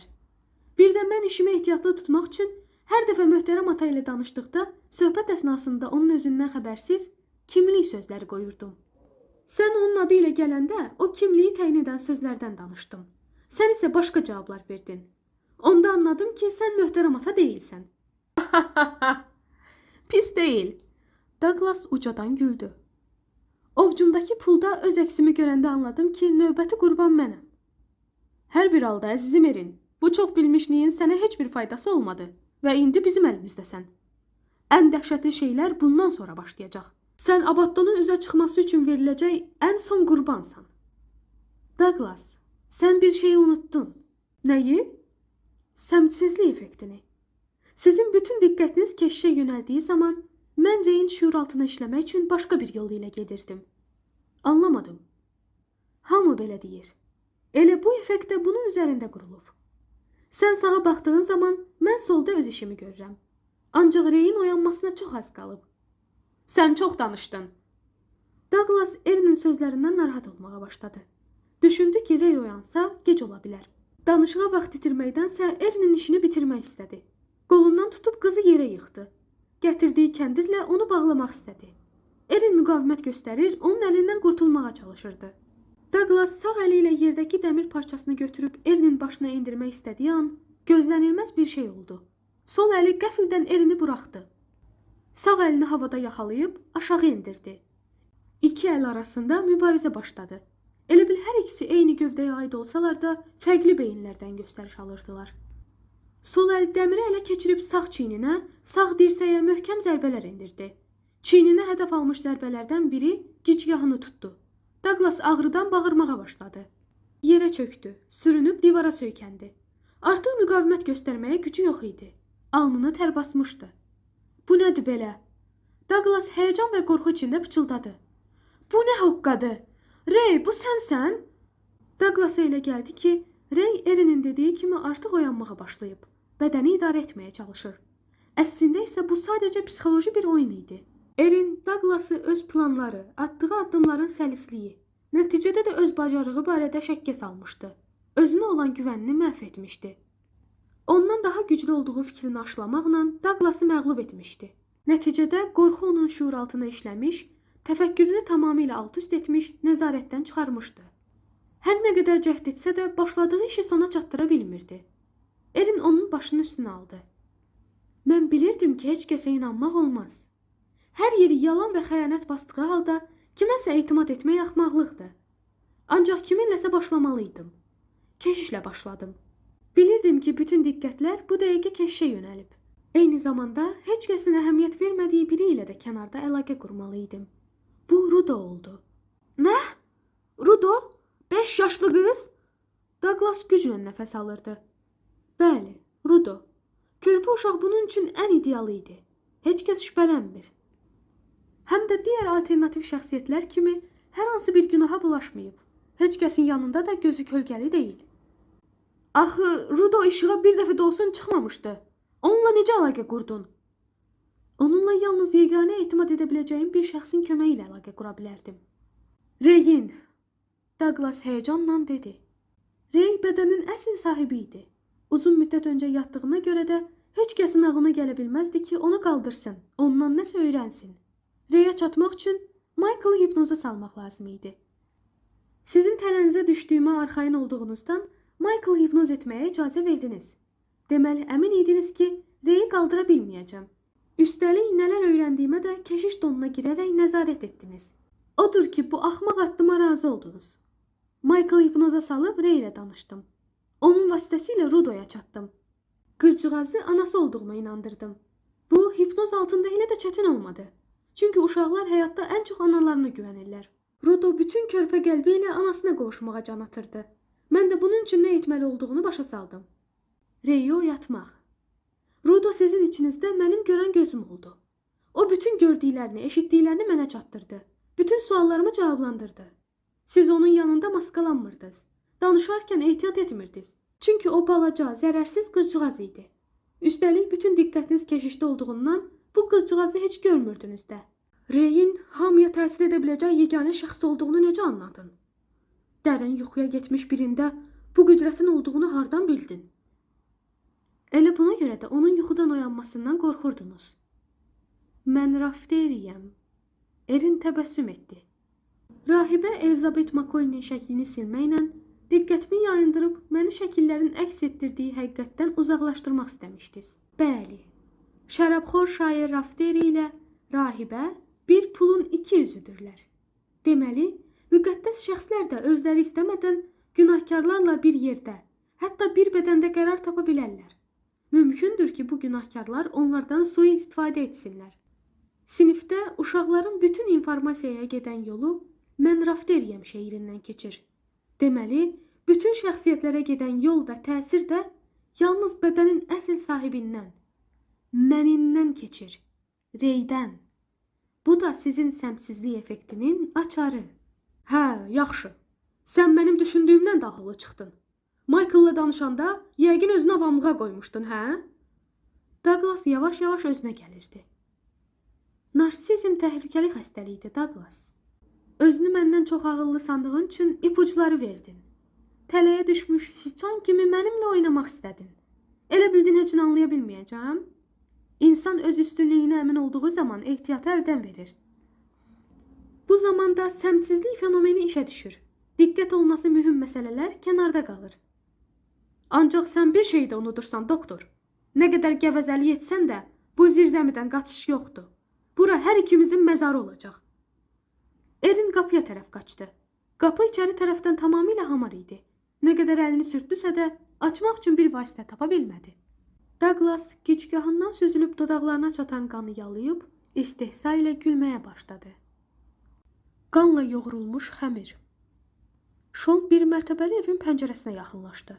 İçəridə yaşlı bir qadın çörək bişirmək üçün xəmir yoğururdu. Sobanın üstündə qazan asmışdı. Yeməyin gözəl qoxusu dalğa-dalğa ətrafa yayılırdı. Şon bərk acdığını, mədəsinin qazındığını hiss etdi. Birdən nəzərləri qadının əllərinə sataşdı.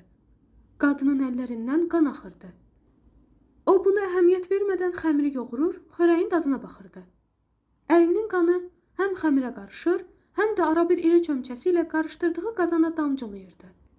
Şonun bütün iştahası qaçdı. Getmək istəyəndə tanış, kədərli səs eşitdi. Mənə aid olanları özümə qaytar. Bu nəzərin səsi idi. Qanlı əllərlə bişirilmiş ən dadlı, bərəkətli çörək, xoş ətirli yemək belə qanlı olacaq. Yeyə bilərsən bunu, Şon? Bununla nə demək istəyirsən?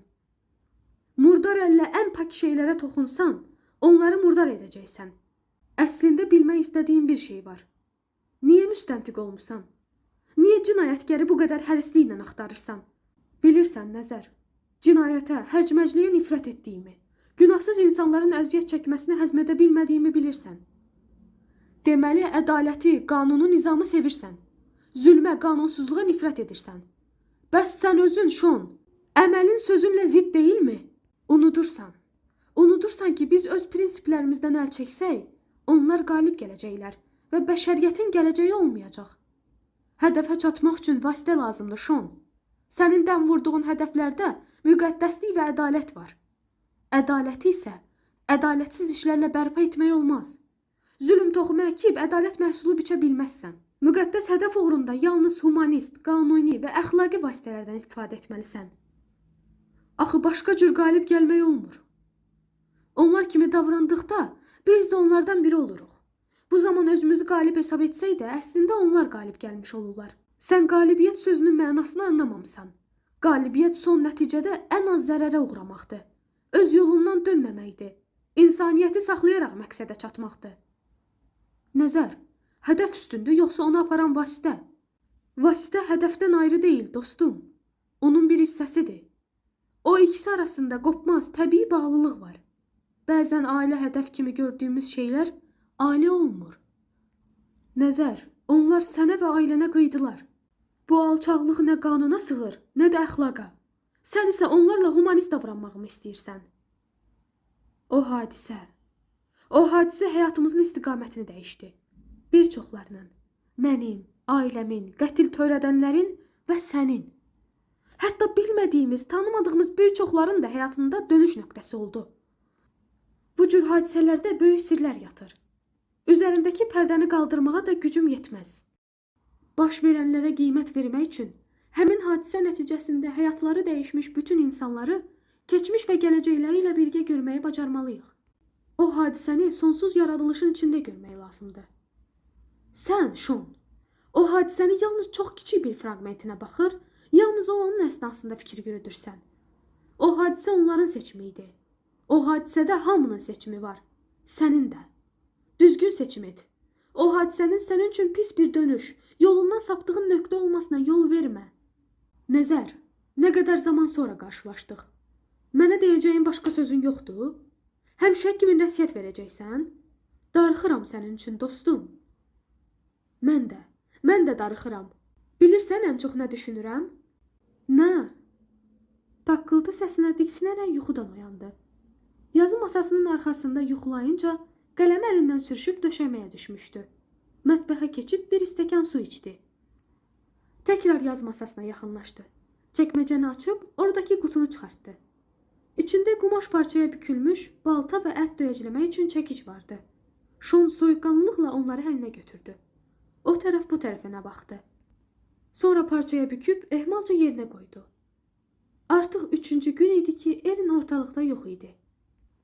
Tanışlardan heç kim onun hara getdiyini bilmirdi. Bütün qarda təşkilatı onun tapılması üçün səfərbər olmuşdu. Şon başını itirməməyə çalışsa da çox narahat idi. Onu qoruya bilmədiyi üçün özünü lənətləyirdi. Bir yerdə qərar tuta bilmir, gecələri də bir xəbər ümidi ilə evə getməyib bölmədə keçirirdi. Qızın başına gələ biləcək dəhşətləri düşünəndə dəli olmaq dərəcəsinə çatırdı. Erinin ola biləcəyi yerlərin hamısına qarda ilə bərabər özü də gedirdi. Bu günlərdə Şon daha bir mühüm həqiqəti öyrəndi. Michael'ın əvvəlki adının Ray Gwyn olduğu aydınlaşdırılmışdı. Bu məlumatı sənədləşmə idarəsində aparılan araşdırma zamanı əldə etmişdi. Ray'in evində axtarış aparmaq üçün icazə alan Şon, orada onun üzərində işlədiyi tablodan başqa şübhə doğuran heç nə tapmadı. Bu qəribə tabloda meşəlikdə qanlı gölməçədən su içən ceyran şəkli təsvir olunmuşdu. Gölməçənin yanında bir uşaq cəsədi vardı. Uzaqdan, ağacların arxasından qırmızı rəngli qəribə bir varlıq bu mənzərəni izləyirdi. Şəklin bu hissəsinin tabloya yeni əlavə edildiyi aydın görünürdü. Şonun diqqətini çəkən başqa bir məqam da tablonun üzərindəki qırmızı rəngin boyaya bənzəməməsi idi. O, boyanın tez bir zamanda ekspertizaya göndərilməsini tələb etdi.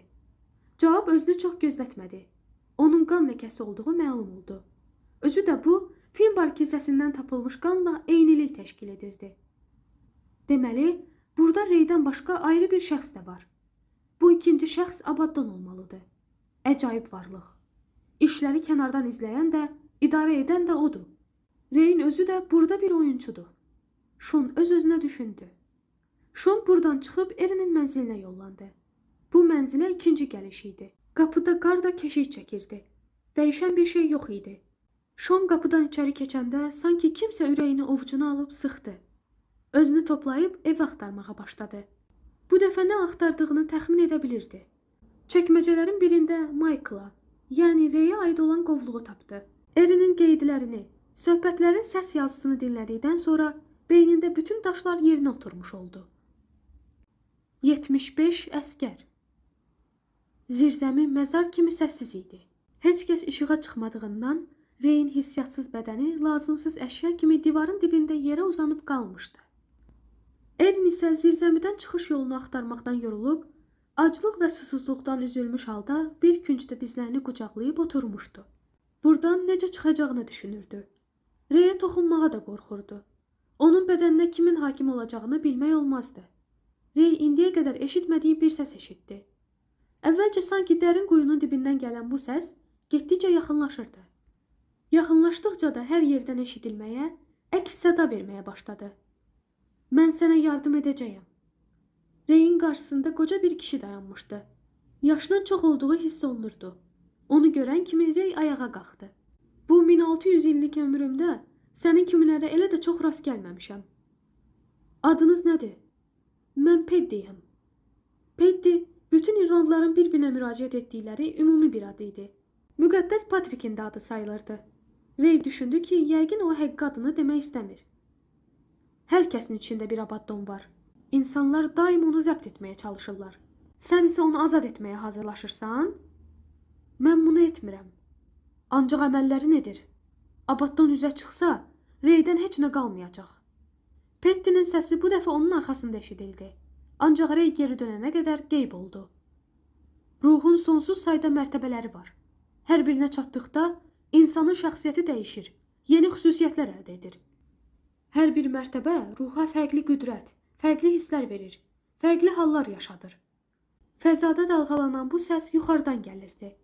Rey başını qaldırdı, dumandan başqa heç nə görmədi. Ancaq sən bunları ayrı bilmə. Bu okeanda saysız hesabsız dalğalar, ləpələr var. Bununla belə onların hamısı okeana məxsusdur. Ruhda gedən proseslər, daxilimizdə olan hisslər, qüvvələr sonsuzdur. Ancaq bu onlara fərqlilik, müstəqillik qazandırmır. Onlar okeanın dalğaları kimidir. Yaşlı kişi onunla hər tərəfdən danışırdı. Səs gah sağdan, gah soldan, gah yuxarıdan, gah da aşağıdan gəlirdi. İlk dəfə Tanrı insanı yaradanda onu yalnız xeyirdən yaratdı. Ağlı bədəninə sərkərdə qoydu. Bu sərkərdəyə də 75 möhkəm əskər verdi.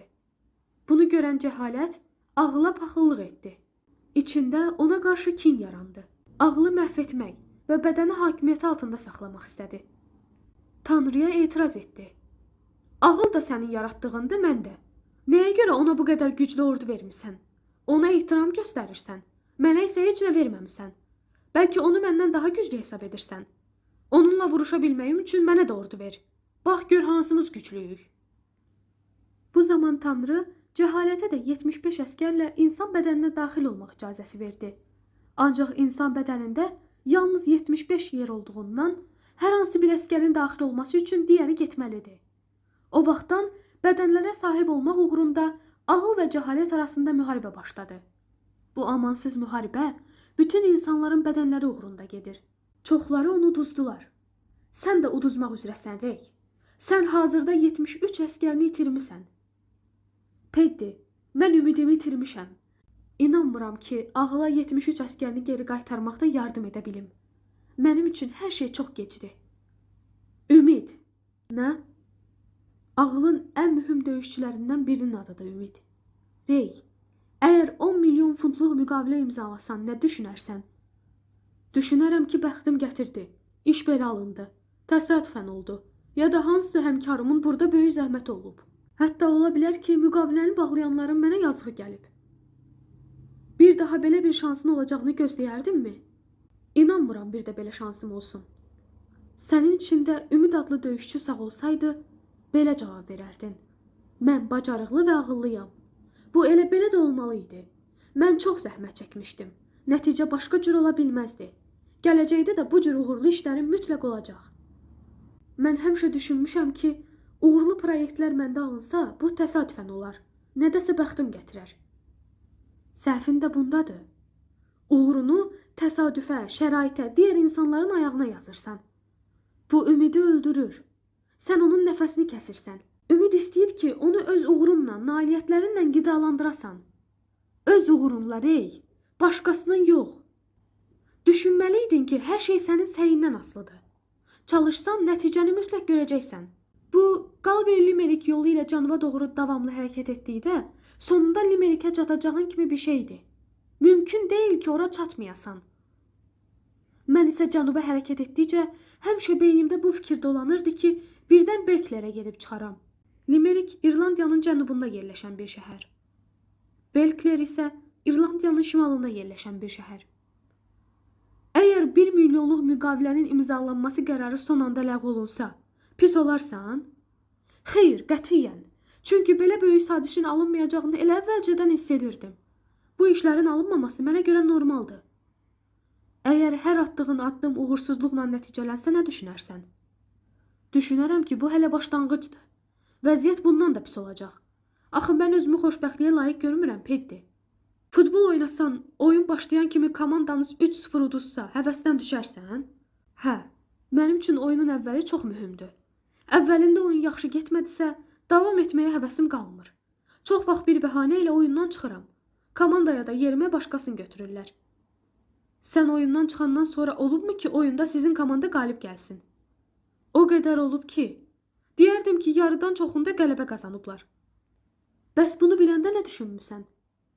Düşünmüşəm ki, mən qalsaydım uduzardılar. Mən çıxdığıma görə qalib gəliblər. Rey, sən Ümidin qətlində Abaddona yardım etmisən. Rey qan içində olan əlinə baxdı. Paltarına nə qədər silsə də qan əlindən getmədi. Bu hal ona tanış idi. Hər şey onun ölümü ilə başladı. O öləndən sonra yerinə Abaddonun ən güclü döyüşçüsü, qara qəlbli ümidsizlik gəldi. Ümidi məhv edəndən sonra Abaddon digər əskərlərin öhdəsindən rahatlıqla gəldi. Sən bax, elə ondan başla. Axı bir futbol oyununda 3 qoldan sonra həvəsdən düşmək, bir futbol oyununu yarıda tərk etmək. Bu nədir axı? Bu heç nədir, Peddi. Bir futbol mənim həyatımı dəyişirsə, bu nə həyatdır belə? Rey, əsas məsələ futbol deyil. Sənin həyata baxışındır. Həyatını dəyişən də odur. Heç kəsə lazım olmayan futbol oyununu yarıda tərk etmək mühüm deyil. Mühüm olan mübarizə əzminin yoxluğu, iradəsizlik, inamsızlıqdır. Futbolu yarıda buraxan kəs, sabah onu daha böyük bir işi tərk etməyə sürükləyən pis bir vərdişə tutulur. Kropatrikin zirvəsindəki naməlum insanlar. Rey yerə oturdu. Əli ilə üzünü oxalamağa başladı. Sonra yenə əlinin qanına baxdı. Peddi sakitcə dayanıb, ona düşünmək imkanı vermək istəyirdi. Bu yol hara gedir? Zəvvarların tez-tez ziyarətə gəldikləri müqəddəs Kropartik dağına bənzədi. Rey hündür bir dağın yüksəkliklərinə doğru uzanan yolu göstərdi. Oxşuyur, ancaq bura sənin öz qəlbinin zirvələrinə ucalan bir yoldur. İnsanda bütün həqiqətlər cəm olub. Sən onları bax bu dağın zirvəsinə qalxdıqca anlayırsan. Səfərin isə dağın ətəyindən, yerdən başlayır. Dağın zirvəsində nə var ki? O dağın zirvəsinə çatanda Tanrıya yaxınlaşmış olursan. Zirvəyə çıxan insan Tanrının hərarətini hiss edir. Onun bütün xüsusiyyətlərini özündə əks elətdirir. Olur ən kamil insan. Tanrı beləsinə öz sirlərini pıçıldayır. Tanrı bu dağı niyə yaradıb, Peddi? Tanrı istədi ki, insanlar ona yaxınlaşsınlar, onu tanısınlar. Onun gücündən güc alıb qüdrətli varlıq olsunlar, paklaşsınlar. O dağa çıxanları Tanrı öz xəlifəsi elan edir. Bəs Tanrının yer üzündəki nümayəndələri yalnız keşişlər deyilmi? Nifrət səni o sürüyə qarışmağa qoymayan ən güclü hissdir.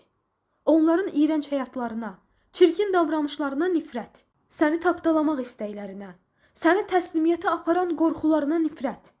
Nifrətin nə qədər güclü olsa, zirvəyə də bir o qədər inamla və surətlə çıxacaqsan. İnsanı zavallı və həqir edən nədir? Konkret prinsiplərin olmaması, mənəviyyatsızlıq, şəxsiyyətin alçaldılmasına göz yummaq, qorxuların qəlbinə hakim olmasına izin vermək, daim rahatlıq, dinclik axtarmaq, başqalarının fikirlərini öz istək və prinsiplərdən daha üstün bilmək, döyülməkdən qorxmaq, tez ölməkdən dəhşətə gəlmək. Miskinliyə gedən yol hardan başlayır? İlk dəfə nə zaman tapdalandığını hiss etdin? İlk dəfə nə zaman qəlbinə tüpürdülər? Rey Hageni xatırladı. Gözləri doldu. Ona görə hər şey o gün başlamışdı. Bax, məhz o gün. O gün ki, tapdalanmağına icazə verdin, şəxsiyyətin tədricən ölməyə başladı. Şəxsiyyətini zədələnmələrdən qorumalısan. Uğur əldə etmiş hər insanın bir əlaməti var. Bu, qabar bağlamış əl, qızarmış göz, əyilmiş bel ya da bir bıçaq yarası ola bilər. Gəl mənimlə gedək. Brunna boyundakı 40 qəbir və zamansız gecə. Peddi əlini Reyə uzatdı. Rey ehtiyatla onun əlindən tutdu. Qocanın əli balaca uşaq əli kimi yumuşaq idi. Rey gözünü yumub açdıqda tamam başqa yerdə olduğunu anladı. Bura haradır? Brunna Boyun. Dünyanı məhvdən və xaosdan qoruyan ən sirli yerdir. Burada 40 qəbir kurqanı mövcuddur. Bu yer həyat və ölüm arasında bir keçiddir. Bütün ruhlar bu qapılardan keçirlər. Dublindən düz 40 kilometrlik məsafədə yerləşir. Rey düşündü. Bu tikililərin yaşı 5000 il əvvələ gedir. Misir ehramlarından da əvvəlki dövrə. Burada qəbirlərin üzərində ucaldılmış 3 möhtəşəm və böyük kurqan var. Mən səni bu tikililərin ən əsasına aparacam. Bura pərilərin və bəzilərinin xeyir tanrısı hesab etdikləri Dagdanın evidir. İldə bir dəfə bu məkanda köhnə il yenisi ilə əvəz olunur. Əvəz olunma zamansız gecədə baş verir. Bu gecə insanların yaşadığı aləmlə gizli varlıqların aləmi arasında sərhəd yoxa çıxır. Zamansız gecədə zaman dayanır və gizli aləmdən pərilər yer üzünə çıxırlar. Onlar səhərə qədər azadlıqda qalırlar. Newgrange. Rey heyrətlə səsləndi. Hündürlüyü 13,5 metr, diametri 85 metr olan böyük bir tikilinin qarşısına çatdılar. Mən elə bilirdim ki, bütün bunlar qədim Kelt əfsanəsidir. Həyatımıza rəng qatmaq və bir möcüzə baş verməsi üçün əfsanələrə inanmaq lazımdır. Əfsanələr əslində həqiqətin kodlaşdırılmış formasıdır. Gecənin qaranlığında Newgrange'in günbəzvari damında yaranmış böyük işıq haləsi çox aydın görünürdü. Ətrafa böyük bir mayak kimi işıq saçırdı. Bu işıq göyə doğru ucalır, nuru getdikcə artırdı.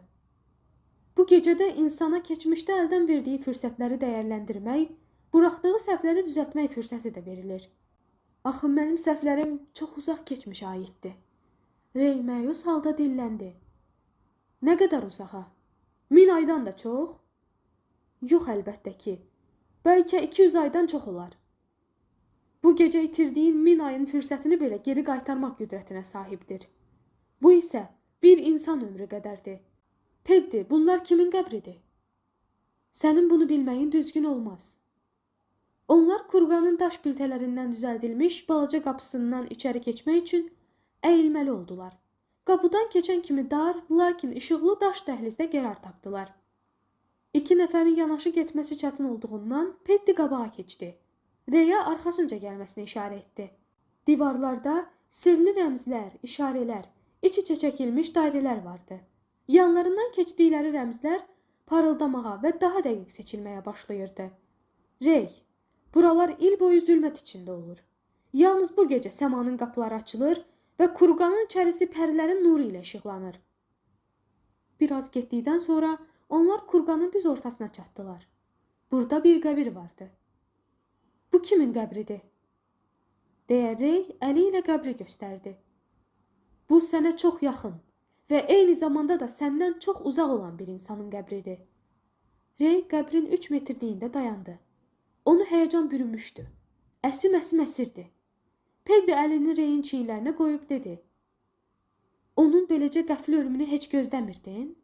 Hamının ölümünü təsəvvür edirdin, bircə onun yox? Sadəcə sakit ol. Kimdir qəbirdəki Peddi? Ölümünü düşünürsən? Peddi Reyə cavab vermədən soruşdu. Nə? Yox, qətiyyən. Ölümdən qorxuram, ona görə də düşünmürəm. İnsanın xatırlamaq istəmədiyi bir şey barədə davamlı olaraq düşünməsi qəlbində tanış olmayan hisslər oyadır. Daxili aləmin dəyişəcək. Həyatı fərqli rənglərdə görəcəksən.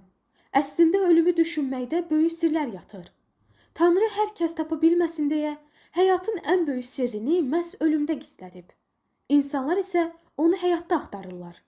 Ölümlə hər gün üz-üzə dayansan, o sirləri bir-bir kəşf edəcəksən. Ölümü daim xatırlamağımı istəyirsən? Axı bu məni daha da bədbinləşdirər. Həyatdan küsməyimə səbəb olar. Mən bu 1600 ildən çox ömrümdə ölümlə dostlaşmış bir çox insan görmüşəm. Onlar özlərinə hər gün ölümləri ilə bağlı suallar verirdilər. Mən bilmirəm ki, ölümü necə düşünməliyəm.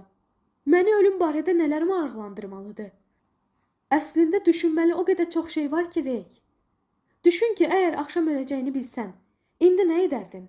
Hansı işləri görməyə çalışardın? Ölüm qabağı səni ən çox nə düşündürərdi? Səncə ölüm anında hansı hissləri yaşayacaqsan? Can verən zaman nələrə görə peşman olacaqsan? Özünü hansı işləri görmədiyinə görə qınayacaqsan? Ümumiyyətlə öləndən sonra nə baş verəcək? Sən öləndən sonra doğmalarının həyatında nələr dəyişəcək?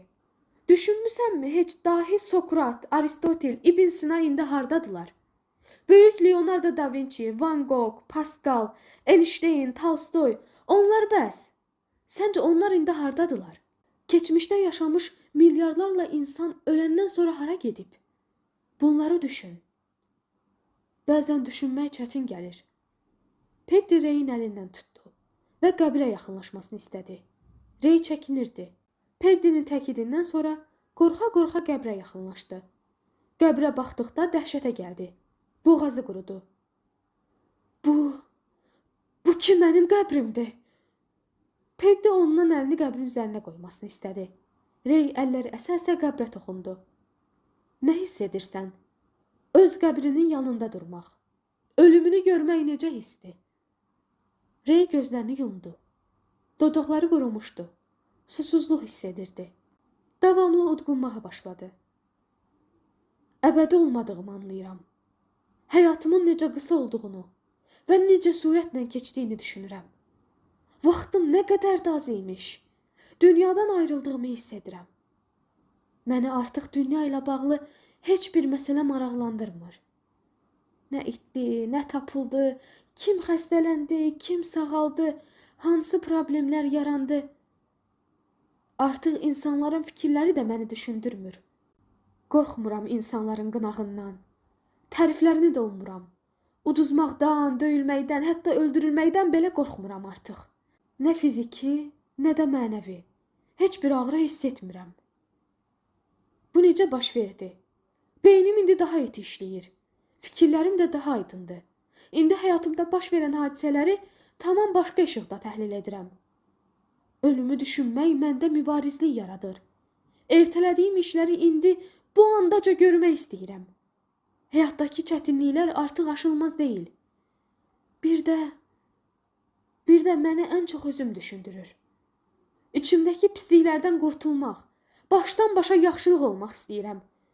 Peşmanam dünənimdən, bugünümdən, sabahımdan nigaranam.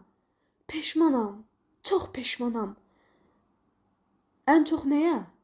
Tüpürmək lazım olan üzləri öpdüyümə, öpülməsi lazım olan üzlərə də tüpürdüyümə. Əgər qayıtmaq fürsətin olsaydı, bundan sonra necə yaşayardın? Hər gün vaxtımın az olduğunu özümə dönə-dönə xatırladardım. Hədəf uğrunda durmadan, usanmadan çalışardım. Anlayardım ki, vaxtım qısa, görüləsi işlərim nə qədər çox, əldə etdiklərim isə nə qədər də azdır. Ölümü düşünmək məndə cəsarət yaradıb. Ən ağla sığmaz addımları atmağa belə gücüm var artıq. Bəli, ölümün reallığı səni düşüncənin bütün düyünlərindən, qəlbinin hilələrindən arındırıb və çılpaq edib. Məhz indi anlayırsan ki, bütünlüklə sahib olduğun heç nəyin yoxdur. İtirməyə bir şey olmayan heç kəs, heç nədən nigaran olmaz. Heç kəs onu idarə edə bilməz. İnsanlar artıq gözündə kiçikdir. Çünki ölümün əzəməti qarşısında cılızdaşıblar. Ölüm yeganə nəsnədir ki, yer üzündə hamının maddi, elmi, cismani və milli xüsusiyyətindən asılı olmayaraq bərabərləşdirir. Mən səhvlərimi indi anlayıram. Bunu da bil ki, səhvlərimiz taleyimizdən yan keçməz. Etməli olduğun hərəkətdən cəsarətsizliyin, qorxaqlığın ucbatından boyun qaçırsan, bu səni hansısa formada mütləq haqlayacaq. Bugün acı nəticələrindən qorxub vurmalı olduğun yumruğu vurmasan, sabah özünü qaçış yolu olmayan böyük uçurumun kənarında tapacaqsan. Bax, onda biləcəksən ki, o yumruğu zamanında vurmuş olsaydın, bu uçuruma dirənməzdin. Rey başını yuxarı qaldırıb, var gücü ilə bağırdı. Səsi New Grange'in içində əks səda verdi. Oradan da bütün səmaya yayıldı. Bu səsin dəhşətli əks sədası Reyin bütün vücudunu titrətdi. Beelzebubu Ramet. Nəyə görə birabitdən quşunun qarşısına qırmızı və sarı rəngə boyanmış buğda dənələri tökəndə hansını dənləməli olduğunu bilmir, tərəddüd edir. Adi buğdanı isə o dəqiqə dənləyir. Çünki birinci halda o özünü aparmağın qaydasını bilmir. İkinci şəraitdə isə dəqiq bilir ki, özünü necə aparmalı, hansı addım atmalıdır. Həyatının müxtəlif situasiyalarında əməl edəcəyi dəyişməz, konkret qaydaları, prinsipləri olmayan insan çaşbaş qalmış birabitdən quşu kimidir. Qaydalarını gərək heç bir halda pozmayasan. Bax, onda səni heç kəs sındıra bilməyəcək. İnsana bu və ya digər şəraitdə necə davranmağın düzgün olduğunu göstərən qaydalar olmasa, geri çəkilib məğlubiyyəti qəbul edə bilər. Peddi, bəzən qaydalarım olub, ancaq onlara əməl edə bilməmişəm. Gücüm çatmayıb. Qaydalar işin yarısıdır. Digər yarısı isə möhkəm iradədir. Qaydanın arxasında iradə və əzm olmasa, irəli gedə bilməyəcəksən. Bir də ki, Beelzebub. O nədir? Maniyədir. Maniyə? Bax, ondan çox ehtiyatlı olmalısan. Beelzebub səni düz bildiyin qaydaların əksinə hərəkət etməyə məcbur edir. Həyatını məhv edəcək işlərə tərəf sürükləyir. Beelzebub hədsiz rahatlıq tələb edir. İyrənc işlərdən ləzzət alır. Ona tabe olmağın sonunda dipsiz uçurumun ağzı açılır və bütün şərlər oradan çıxmağa başlayır. O, dipsiz uçuruma enən quyunu açdı və quyudan iri bir kürənin tüstüsünə bənzər tüstü çıxdı. Günəş və hava quyudan çıxan tüstüdən qaraldı. Tüstünün içindən yer üzünə çəyirtkələr çıxdı. O günlərdə insanlar ölüm axtaracaq, amma tapmayacaqlar. Özlərinə ölüm arzulayacaqlar, amma ölüm onlardan qaçacaq. Onunla dost ola bilərəmmi? Bəlkə istəklərini müəyyən qədər yerinə yetirsəm məndən əl çəkər. Onun istəklərinin sonu yoxdur. Onunla dostluq qurmaq qeyri-mümkündür. İstədiklərini verdikcə qidalanır və güclənir. Gücləndikcə də sənin bütün ixtiyarını əlindən alır. Ona tabe olmağın əvvəli qula çevrilmək, sonu isə uçuruma yuvarlanıb məhv olmaqdır. Beelzebubla, dipsiz uçurumun şərləri ilə necə mübarizə aparım? Hər kimin bir istədiyini etsən, dönüb sənə dost olar. İki istədiyini etsən, sənə qul olar. Beelzebubla isə bu cür deyil. Onun istəklərinin bir qismini etməkdən boyun qaçırsan, səndən çəkinər. Bütün istəklərinə qadağa qoysan, qulun olar. Elə isə onunla sərt davran. Sənin üstünə bir dəfə hücum çəkəndə, sən ona daha çox həmlə et. Onu ən ağır işlərlə, ac, susuz qoymaqla cəzalandır. Qına, acıla, sındır. Bunlar onu üzür, zəiflədir və ram edir. Bir də ona dağ çək. Necə edin bunu? Qorxu. Onu necə qorxutmaq olar? Bunu hər kəs bir cür edir. İnanclılar Tanrının əzabı ilə qorxudurlar Beelzebubu. Bəziləri isə cəmiyyətin qınağı ilə. Beelzebuba tabe olan insan getdikcə dəyərini itirir. Dəyərsizləşdikcə də Beelzebubun kölgəsinə çevrilir. Onun ən çox təsirləndiyi isə Tanrı qorxusudur. İlk addımın tövbə olacaq. Şücaət lazım olan yerdə qorxduğuna, ömrünü hədər etdiyinə, kölələrə kölə olduğuna görə, çirkin işlər gördüyünə, zülmə boyun əydiyinə, yaxınlarını arxa çevirdiyinə görə. Ən əsası da özünə xəyanət etdiyinə görə tövbə edəcəksən. Tövbə keçmişimi mənə unutturmayacaq axı. Kim deyir ki, keçmişini unutmalısan? Tövbə sənə heç nəyi unutturmayacaq.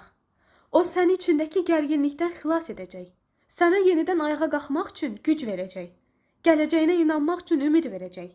Tövbə ilə ruhunda çevriliş edəcəksən. Tövbə qayıdışdır. Həqiqi tövbə ruhi vəziyyətini səhvlərindən əvvəlki vəziyyətinə qaytaracaq. Rey, sən öz əleyhinə qiyam etməlisən. Tövbə səni özünü əfv etdirəcək. Bunu necə edirlər, Peddi? Peşmansanmı? Bəli, özü də çox. Sənə dünyaya qayıtmaq üçün fürsət verilsəydi, yenə o səhvləri buraxardınmı? Xeyr, qətiyyən. Bundan sonra bir də o səhvləri... Peddi, bundan sonrası varmı bilmirəm.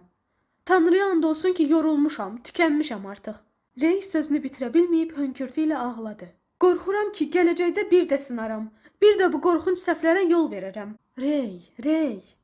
Peddi mehribanlıqla dilləndi. Sən səhv edə bilərsən, bu mümkündür və bağışlanandır. Bağışlanmayan, səhvdən peşman olmamaq, onu düzəltməyə çalışmamaqdır. Özündən əfv diləmək və səhvinə görə tövbə etmək imkanı isə həmişə var. Bir şey bil ki, səhvlərin səni incitməsi əslində çox yaxşıdır. Bunun nəticəsində səndə səhvə qarşı nifrət və onu düzəltmək üçün əzm yaranır.